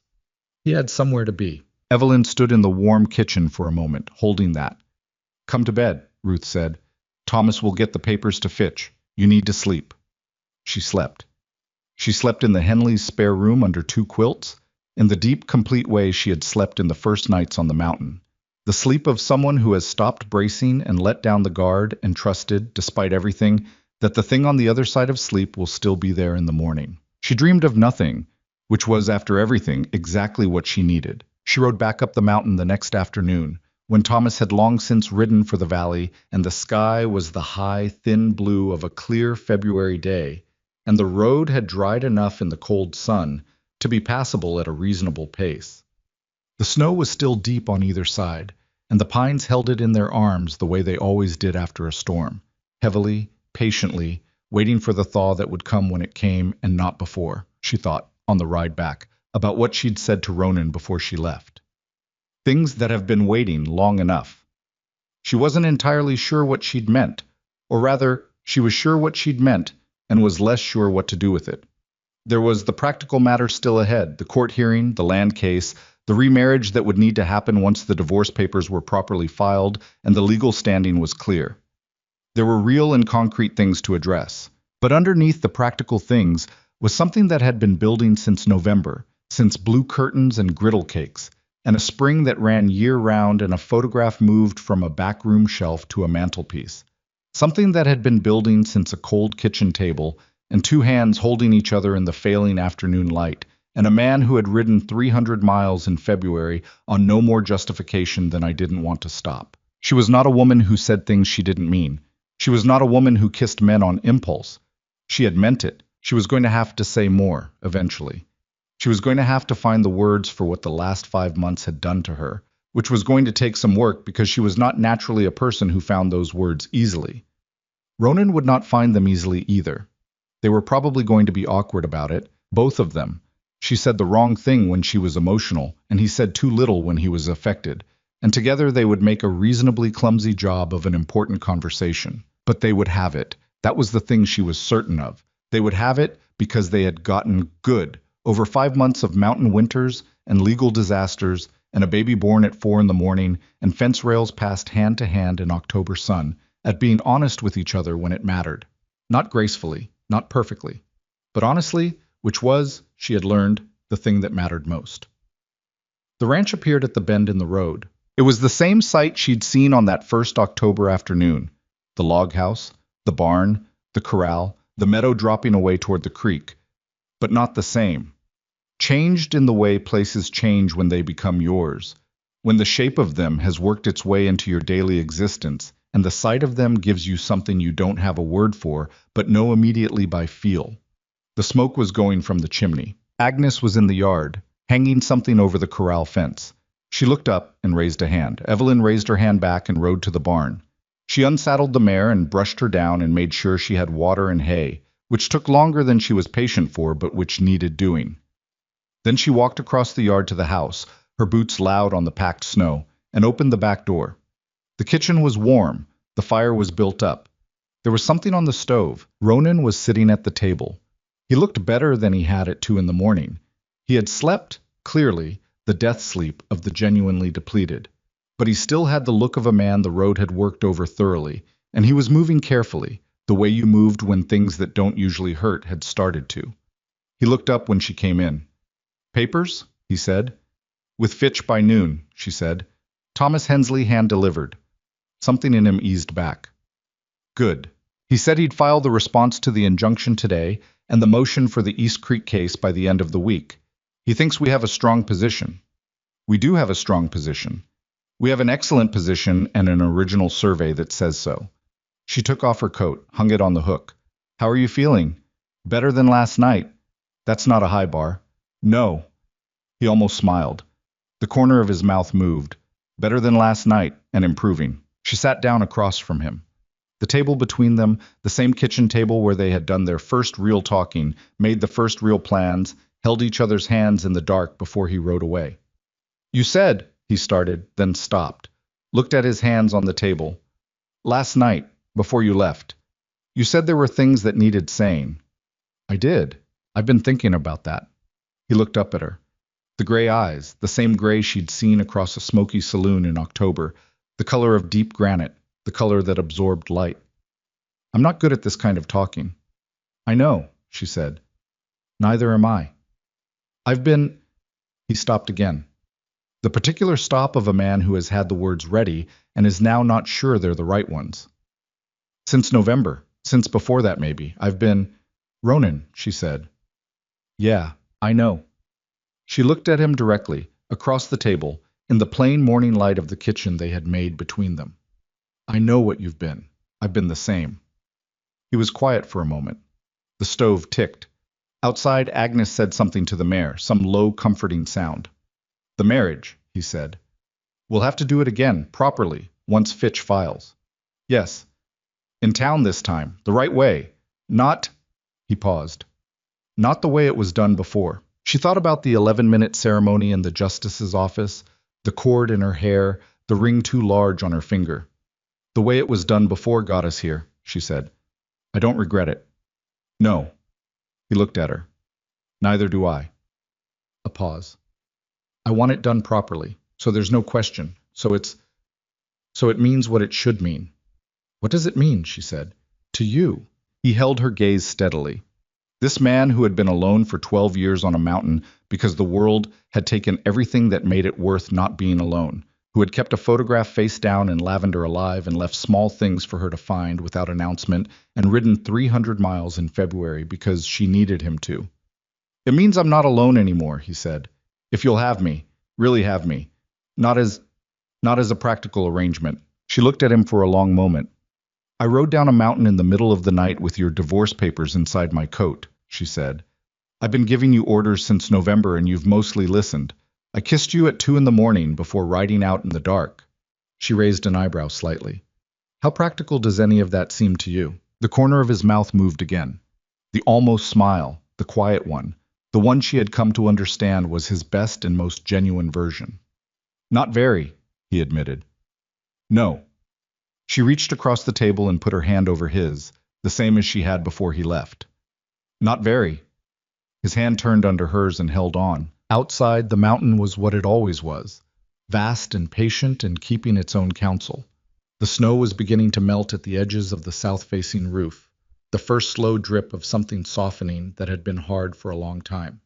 The cattle were in the lower pasture where the windbreak held.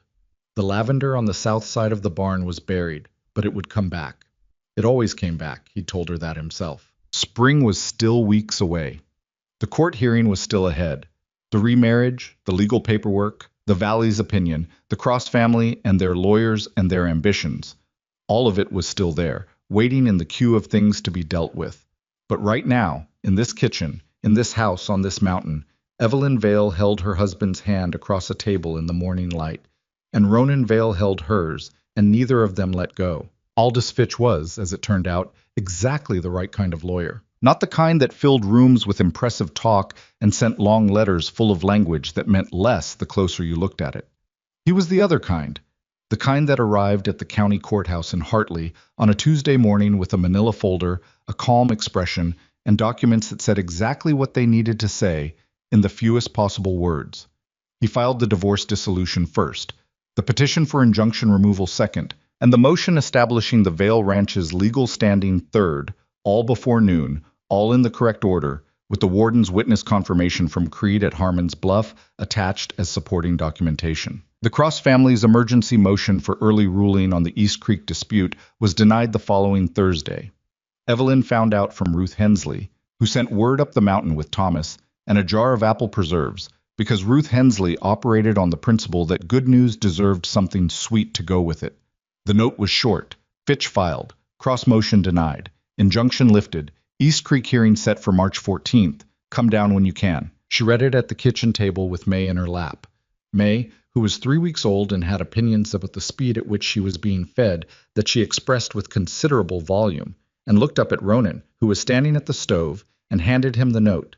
He read it. He set it down. He looked at the stove. March 14th, he said. 3 weeks. She shifted May to her shoulder. Enough time. Fitch will be ready. Fitch has been ready, she said. He's been ready since January. He just needed us to be ready. Ronan turned from the stove. He had color back now, the road gray gone from his face, the week of rest, and Agnes's cooking having done what they needed to do. He still moved with some stiffness, a rib that wasn't broken but wasn't happy about recent events. But his eyes were clear and his hands were steady, and he was, in the way she had come to understand him, entirely present. We should go down, he said. Talk to him in person, before the hearing. Yes, she patted May's back. And there's the other thing. He looked at her. The remarriage, she said, before the hearing. I want it done before the hearing, not after. I want to walk into that courthouse as your legal wife, not as something that's still pending. He was quiet for a moment. That's fast. It's been 5 months, she said. The only thing that's been fast about any of this is the disasters. Something moved through his expression, that deep private movement that she had learned to recognize as him feeling something he hadn't budgeted for. All right, he said. When? Next week. She looked at him steadily.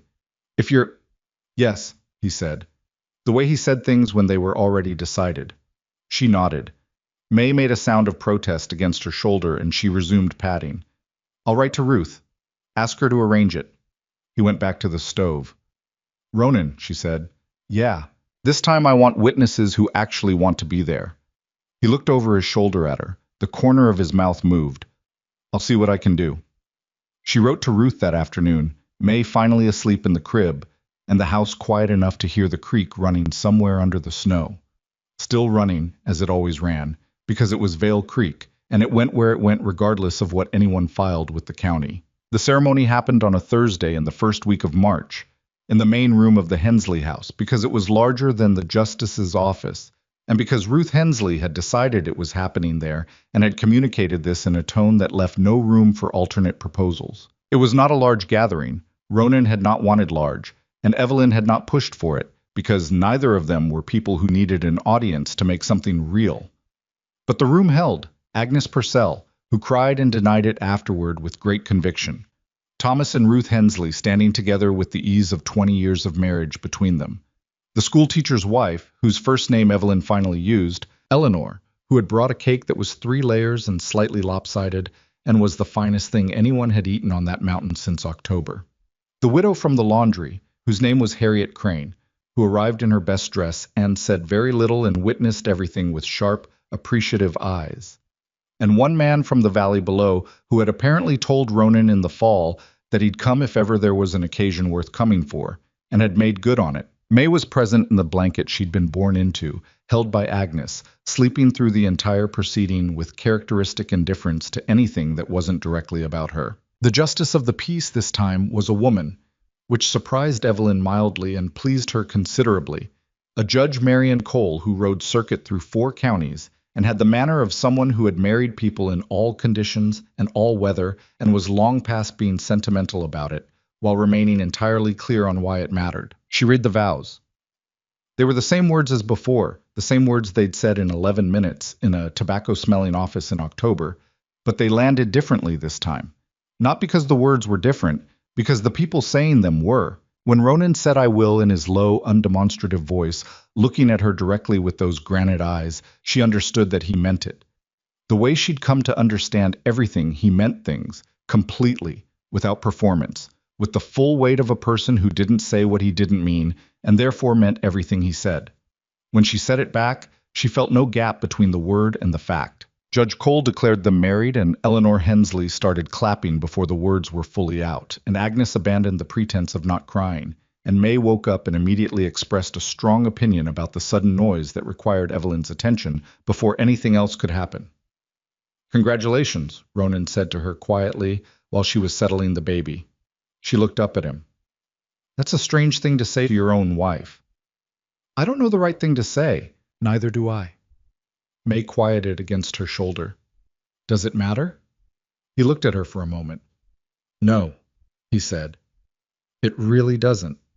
Ruth Hensley pressed a piece of Eleanor's lopsided cake into his hand, and the moment passed into the noise of a small celebration, which was a good thing to let it pass into. The East Creek hearing was March 14th. They rode down together, Evelyn and Ronan, leaving May with Agnes and the knowledge that they would be back before nightfall if things went well, and perhaps not until morning if they didn't. The day was the first real day of approaching spring. Still cold, but with a quality to the light that was different from February's light. A warmth in it that was not yet present in the temperature but was present in the suggestion. The way the snow at the south edges of things had started to soften and pull back from the rocks it had been covering for months. Aldous Fitch was waiting for them outside the courthouse. He was a small, precise man in his 40s with a briefcase and the focused expression of someone who had done his work thoroughly and knew it. "The survey records are entered into evidence," he said, as they walked up. "The original documentation is clean and clear. The Cross family's counter-argument rests on a resurvey commissioned by their own office in 1879, which I've filed a challenge against on the grounds that it was conducted at the request of a party with direct interest in the outcome and without county authorization." He paused. "Their case was thin to begin with. It's thinner now." "And the judge?" Ronan said. "Judge Merritt, he's fair. He knows this territory, and he knows how these disputes work. He doesn't like being used for leverage." Fitch glanced at him with something that was close to a smile. The cross motion was not subtle. He noticed. They went inside. The hearing took 4 hours. Evelyn sat beside Ronan on the wooden bench behind Fitch's table and watched the proceeding with the specific attention of someone who had been doing sums for months and could now see whether they added up. Aldous Cross, Vivian's brother, who was the lawyer in this branch of the family operation, was competent, she thought, and clearly well prepared, but he was arguing from a position that required the court to disregard a hand-drawn original survey from 1861 in favor of a commissioned resurvey from a party with financial interest, and however you dressed that argument up, it kept arriving back at the same problem. Fitch did not dress anything up.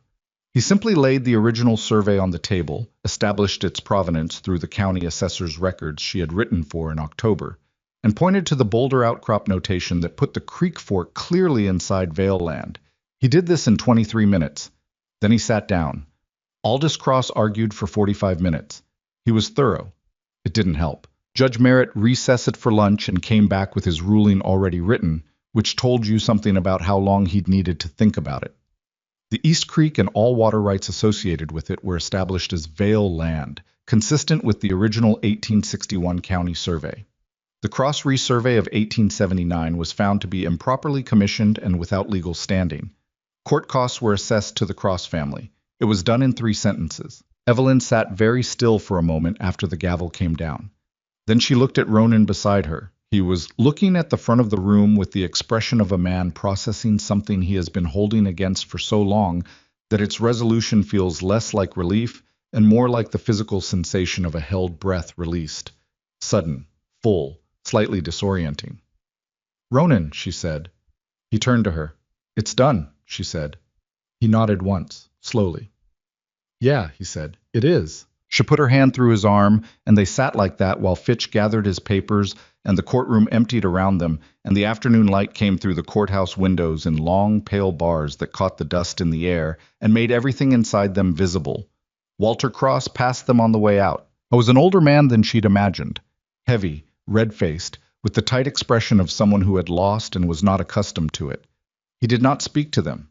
He walked past with his son and his lawyer and his expensive coat and his wounded dignity, and he did not look at them.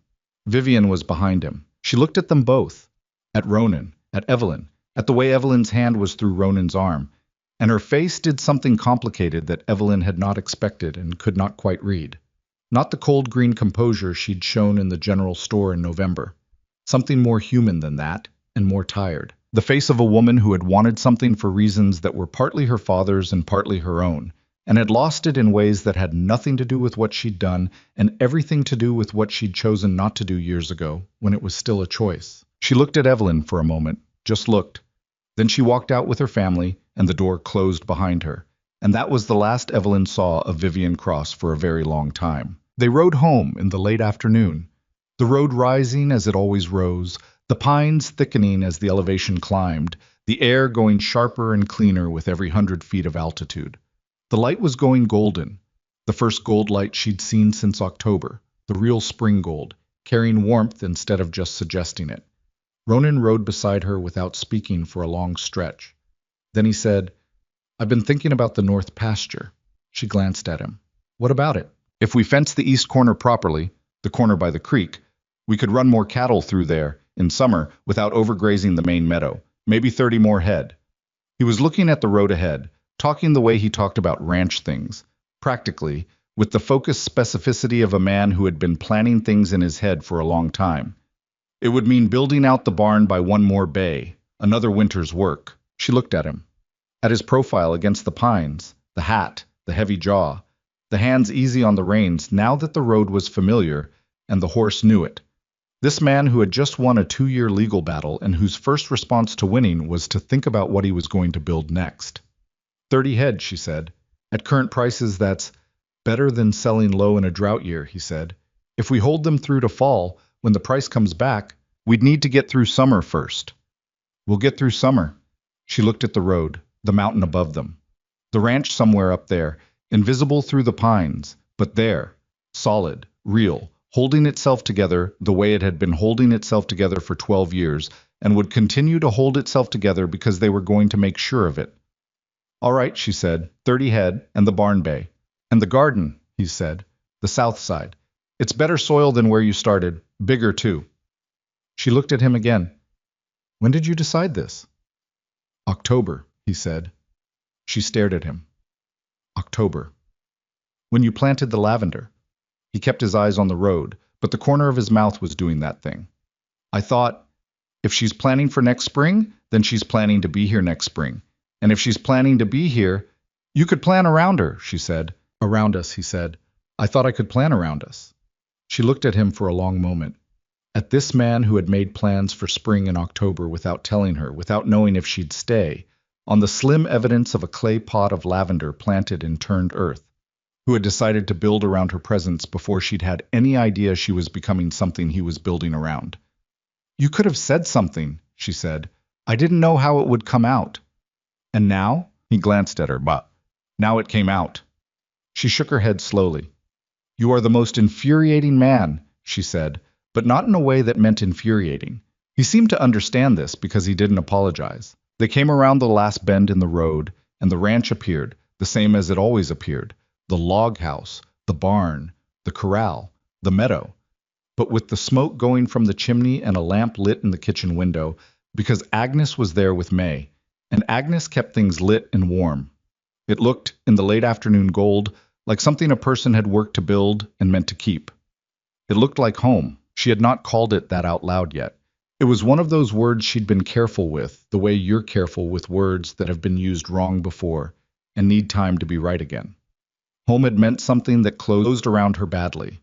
Home had meant a place where she monitored sounds and calculated distances to doors. She looked at the lit window, and the smoke, and the barn that needed one more bay, and the garden that was better on the south side, and she let the word settle. Home. It settled well. Agnes met them at the door with May, and the expression of a woman who has been alone with an infant all day, and has accomplished this admirably, but has opinions about the duration. "She's been fine," Agnes said, handing May to Evelyn with the efficiency of a practiced handoff. "Fed twice, slept once, has been extremely vocal about everything else." "The ruling?" "Ours," Evelyn said. Agnes closed her eyes briefly, then opened them and straightened her back and said, "Good, I'll make supper." "You don't have to eat." "I know I don't have to." Agnes was already turning back to the kitchen. "Sit down, both of you. You've had a day." They sat. Ronan sat in his chair and Evelyn sat in hers, and May was in her arms doing the focused, serious thing with her face that she did when she was looking at the fire, and the fire was built up, and the kitchen was making sounds, and outside the mountain was doing what the mountain did, which was simply being there, which was enough, which was more than enough. "Ronan," she said. "Yeah, the photograph." She looked at the mantelpiece. Clara and Edmund and their parents, face up, in the frame that had been face down for years. "I've been thinking about it." He looked at the fire. Clara would be 17 now, she said carefully. Edmund would be 15. He was quiet. "I'm not trying to replace them," she said. "May isn't—" She stopped. Tried again. "What we have isn't instead of what you lost. It doesn't work like that." "No," he said, "it doesn't. But it's real," she said. "What we have. It's its own thing. It doesn't need to apologize for existing." He looked at her then. The fire moved in his eyes. "I know that," he said. "I wasn't sure you did," she said. He was quiet for a moment. "I didn't," he admitted. "For a while. When you first came, I thought if I let something grow here again, it was—" He stopped. "It felt disloyal somehow, to what I'd had before."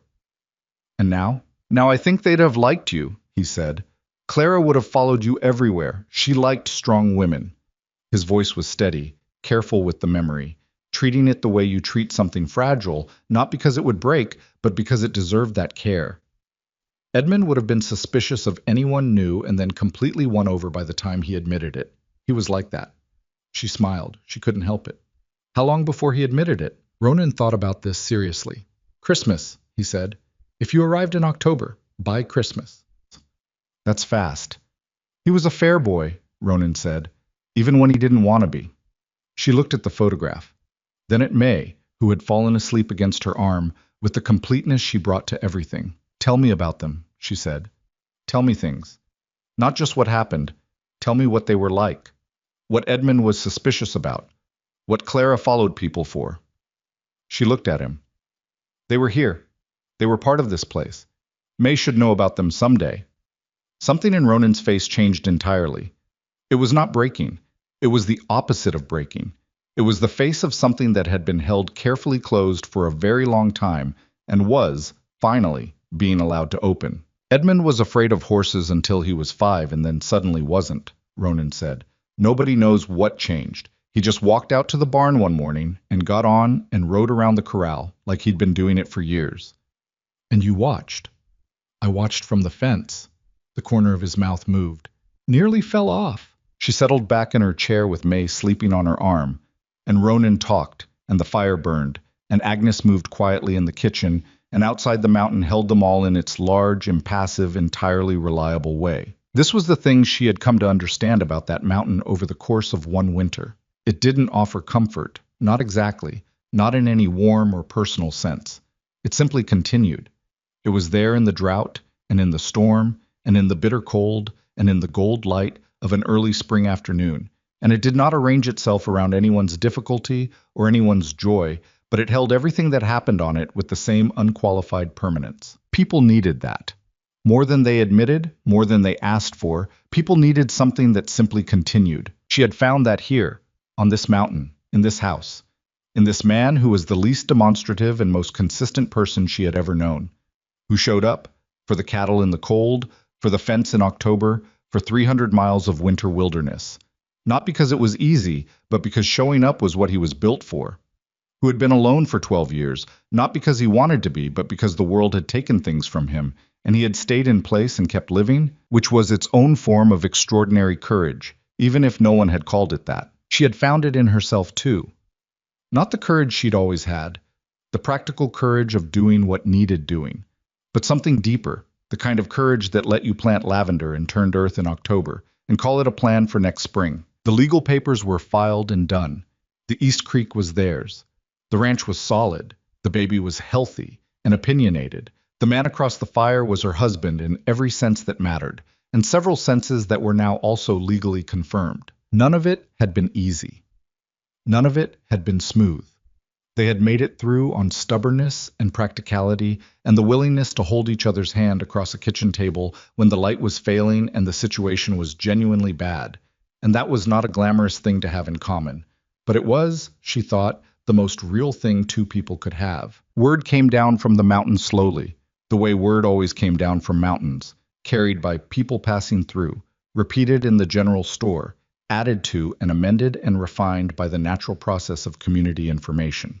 What the valley heard, eventually, was this: that Ronan Vale had a wife and a daughter, that the East Creek dispute had been settled in his favor, definitively, using original county survey records that the Cross family's lawyers had apparently hoped no one would find, that the Vale Ranch was sound and the herd was growing, and the woman up there had a kitchen garden on the south side of the house that was, according to Agnes Purcell, who knew about these things, better planned than most people's entire farms. What the valley understood slowly was something harder to articulate but no less real, that the man they had feared for years, the mountain man, the big quiet one, the one who made people step aside in saloons, had not been what they feared, had never been what they feared. He had simply been someone who had lost everything and stayed anyway, who had kept the place going and kept himself going, who had been waiting, without knowing he was waiting, for something that would make the staying worth it. They understood this, the way valleys understand things about mountains. Not all at once, not with drama, but gradually, the way snow melts in spring, first at the edges, then at the center, until one day you look up and the ground is clear. It took most of the spring and part of the summer. By the time the valley's opinion had fully settled, it had settled in a different place than it began.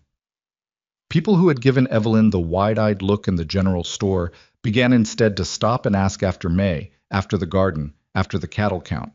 Men who had arranged themselves away from Ronan in saloons began instead to approach him at the bar, not because he had changed. He hadn't. He was still exactly the size he was, and still said very little, and still looked at people with that serious gray gaze, but because they had. He didn't become a social man. He wasn't built for that, and he knew it, and Evelyn had no interest in changing it. But he became something the valley could locate properly. A neighbor, a rancher, someone you knew where you stood with. Someone whose word, once given, was not negotiable. That was reputation enough. The Valley Social in June was the first public event they attended together as a legal, settled, established family. It was held in the church hall, the same hall where Margaret Cross had made her remarks about standards back in November, a coincidence Evelyn appreciated privately. The Cross family did not attend, which was their choice, and perhaps the wisest one they'd made in some time. Evelyn stood near the window with May on her hip and watched Ronan across the room. He was talking to two men she recognized as ranchers from the lower valley, and he was talking with his hands in that restrained way he had, pointing rather than gesturing, specific, not expansive. And one of the men was nodding and the other was laughing at something, and Ronan's face had that almost smile, the real one, the one she'd spent a winter learning to recognize. Agnes appeared beside her. "Look at that," she said, in the tone of someone who has been rooting for a particular outcome for a long time and is allowing themselves satisfaction now that it's arrived. "He's fine," Evelyn said. "He's more than fine." Agnes looked at her sidelong. "You did that." "We did that," Evelyn said. "You started it." She looked at Ronan across the room. "I walked into a saloon," she said. "The rest was him." Across the room, Ronan looked up. "Found her." The way he always found her in a crowd, without searching.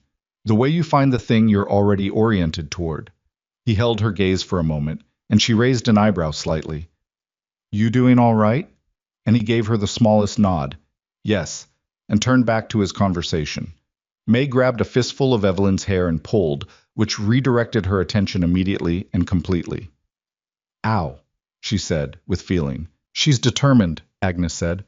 "She's a menace," Evelyn said, disentangling her hair with one hand. "She's inherited the worst of both of us." "That's not the worst," Agnes said.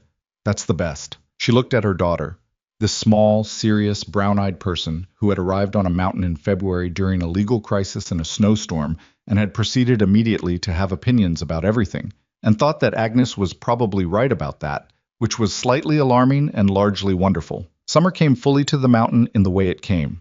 Not gradually but suddenly, one day the world below the snow line, greening up and warming and taking on the particular density and smell of things growing. The garden on the south side of the house came in better than she'd dared hope, the soil being what Ronan had said it was. The cattle were fat on the spring grass. The East Creek ran clear and full all summer, going exactly where it had always gone, indifferent to anyone's legal opinions. The lavender came back. It always did. She was in the garden one August morning, weeding, an activity she had opinions about, when she heard the door and looked up, and Ronan was there on the porch with 2 cups of coffee and an expression she recognized. "Come look at something," he said. She left the weeding and went to the porch and took the coffee he offered and looked where he was looking, which was down toward the meadow. May was in the grass at the edge of the meadow. She'd started pulling herself upright and taking experimental, emphatic steps in the last 2 weeks, the walking of someone who had decided it was time, and was committing fully, regardless of what gravity thought about it. She was in the meadow grass in her small boots that Ronan had made at the workbench in the barn, the plain careful ones, the ones built to last.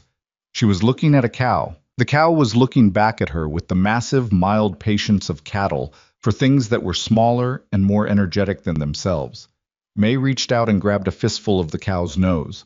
The cow did not react. May appeared to find this enormously satisfying. "She's going to be a rancher," Ronan said. "She's going to be whatever she decides to be," Evelyn said, "but she's going to know how to run a ranch." "Yeah." He drank his coffee. "She will." They stood on the porch together in the August morning, the garden behind her, the meadow below, the creek somewhere beyond it, running where it ran, the mountains above them doing what they always did.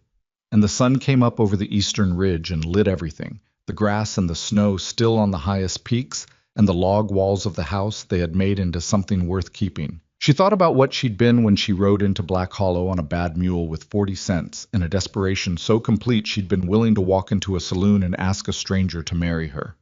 She thought about what that had cost her, the pride, the uncertainty, the not knowing.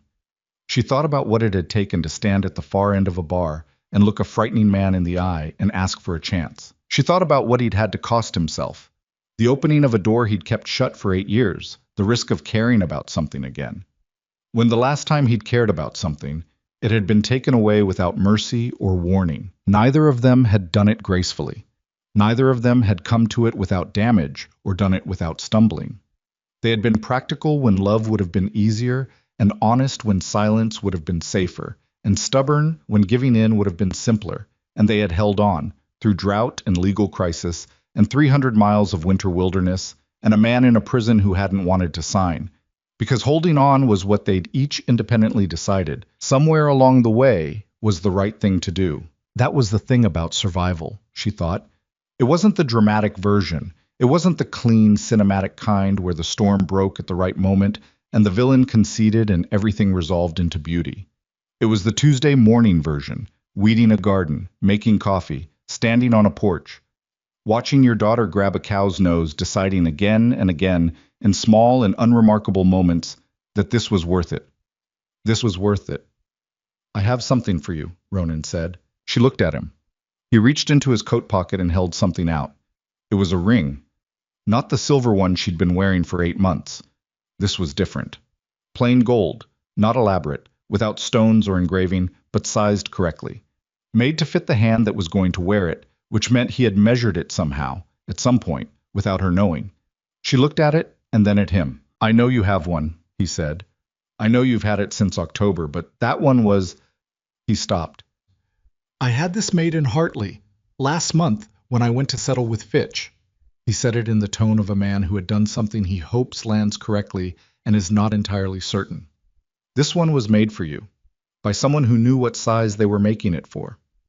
She looked at the ring for a long moment. Then she took off the old one, the too large silver one that had been sliding around on her finger since the first morning, and put it in his hand. And he put the new one on. It fit. She looked at her hand, then at him. Thank you, she said. You don't have to thank me for that, he said. That's just right. She looked at him for a long moment. This man.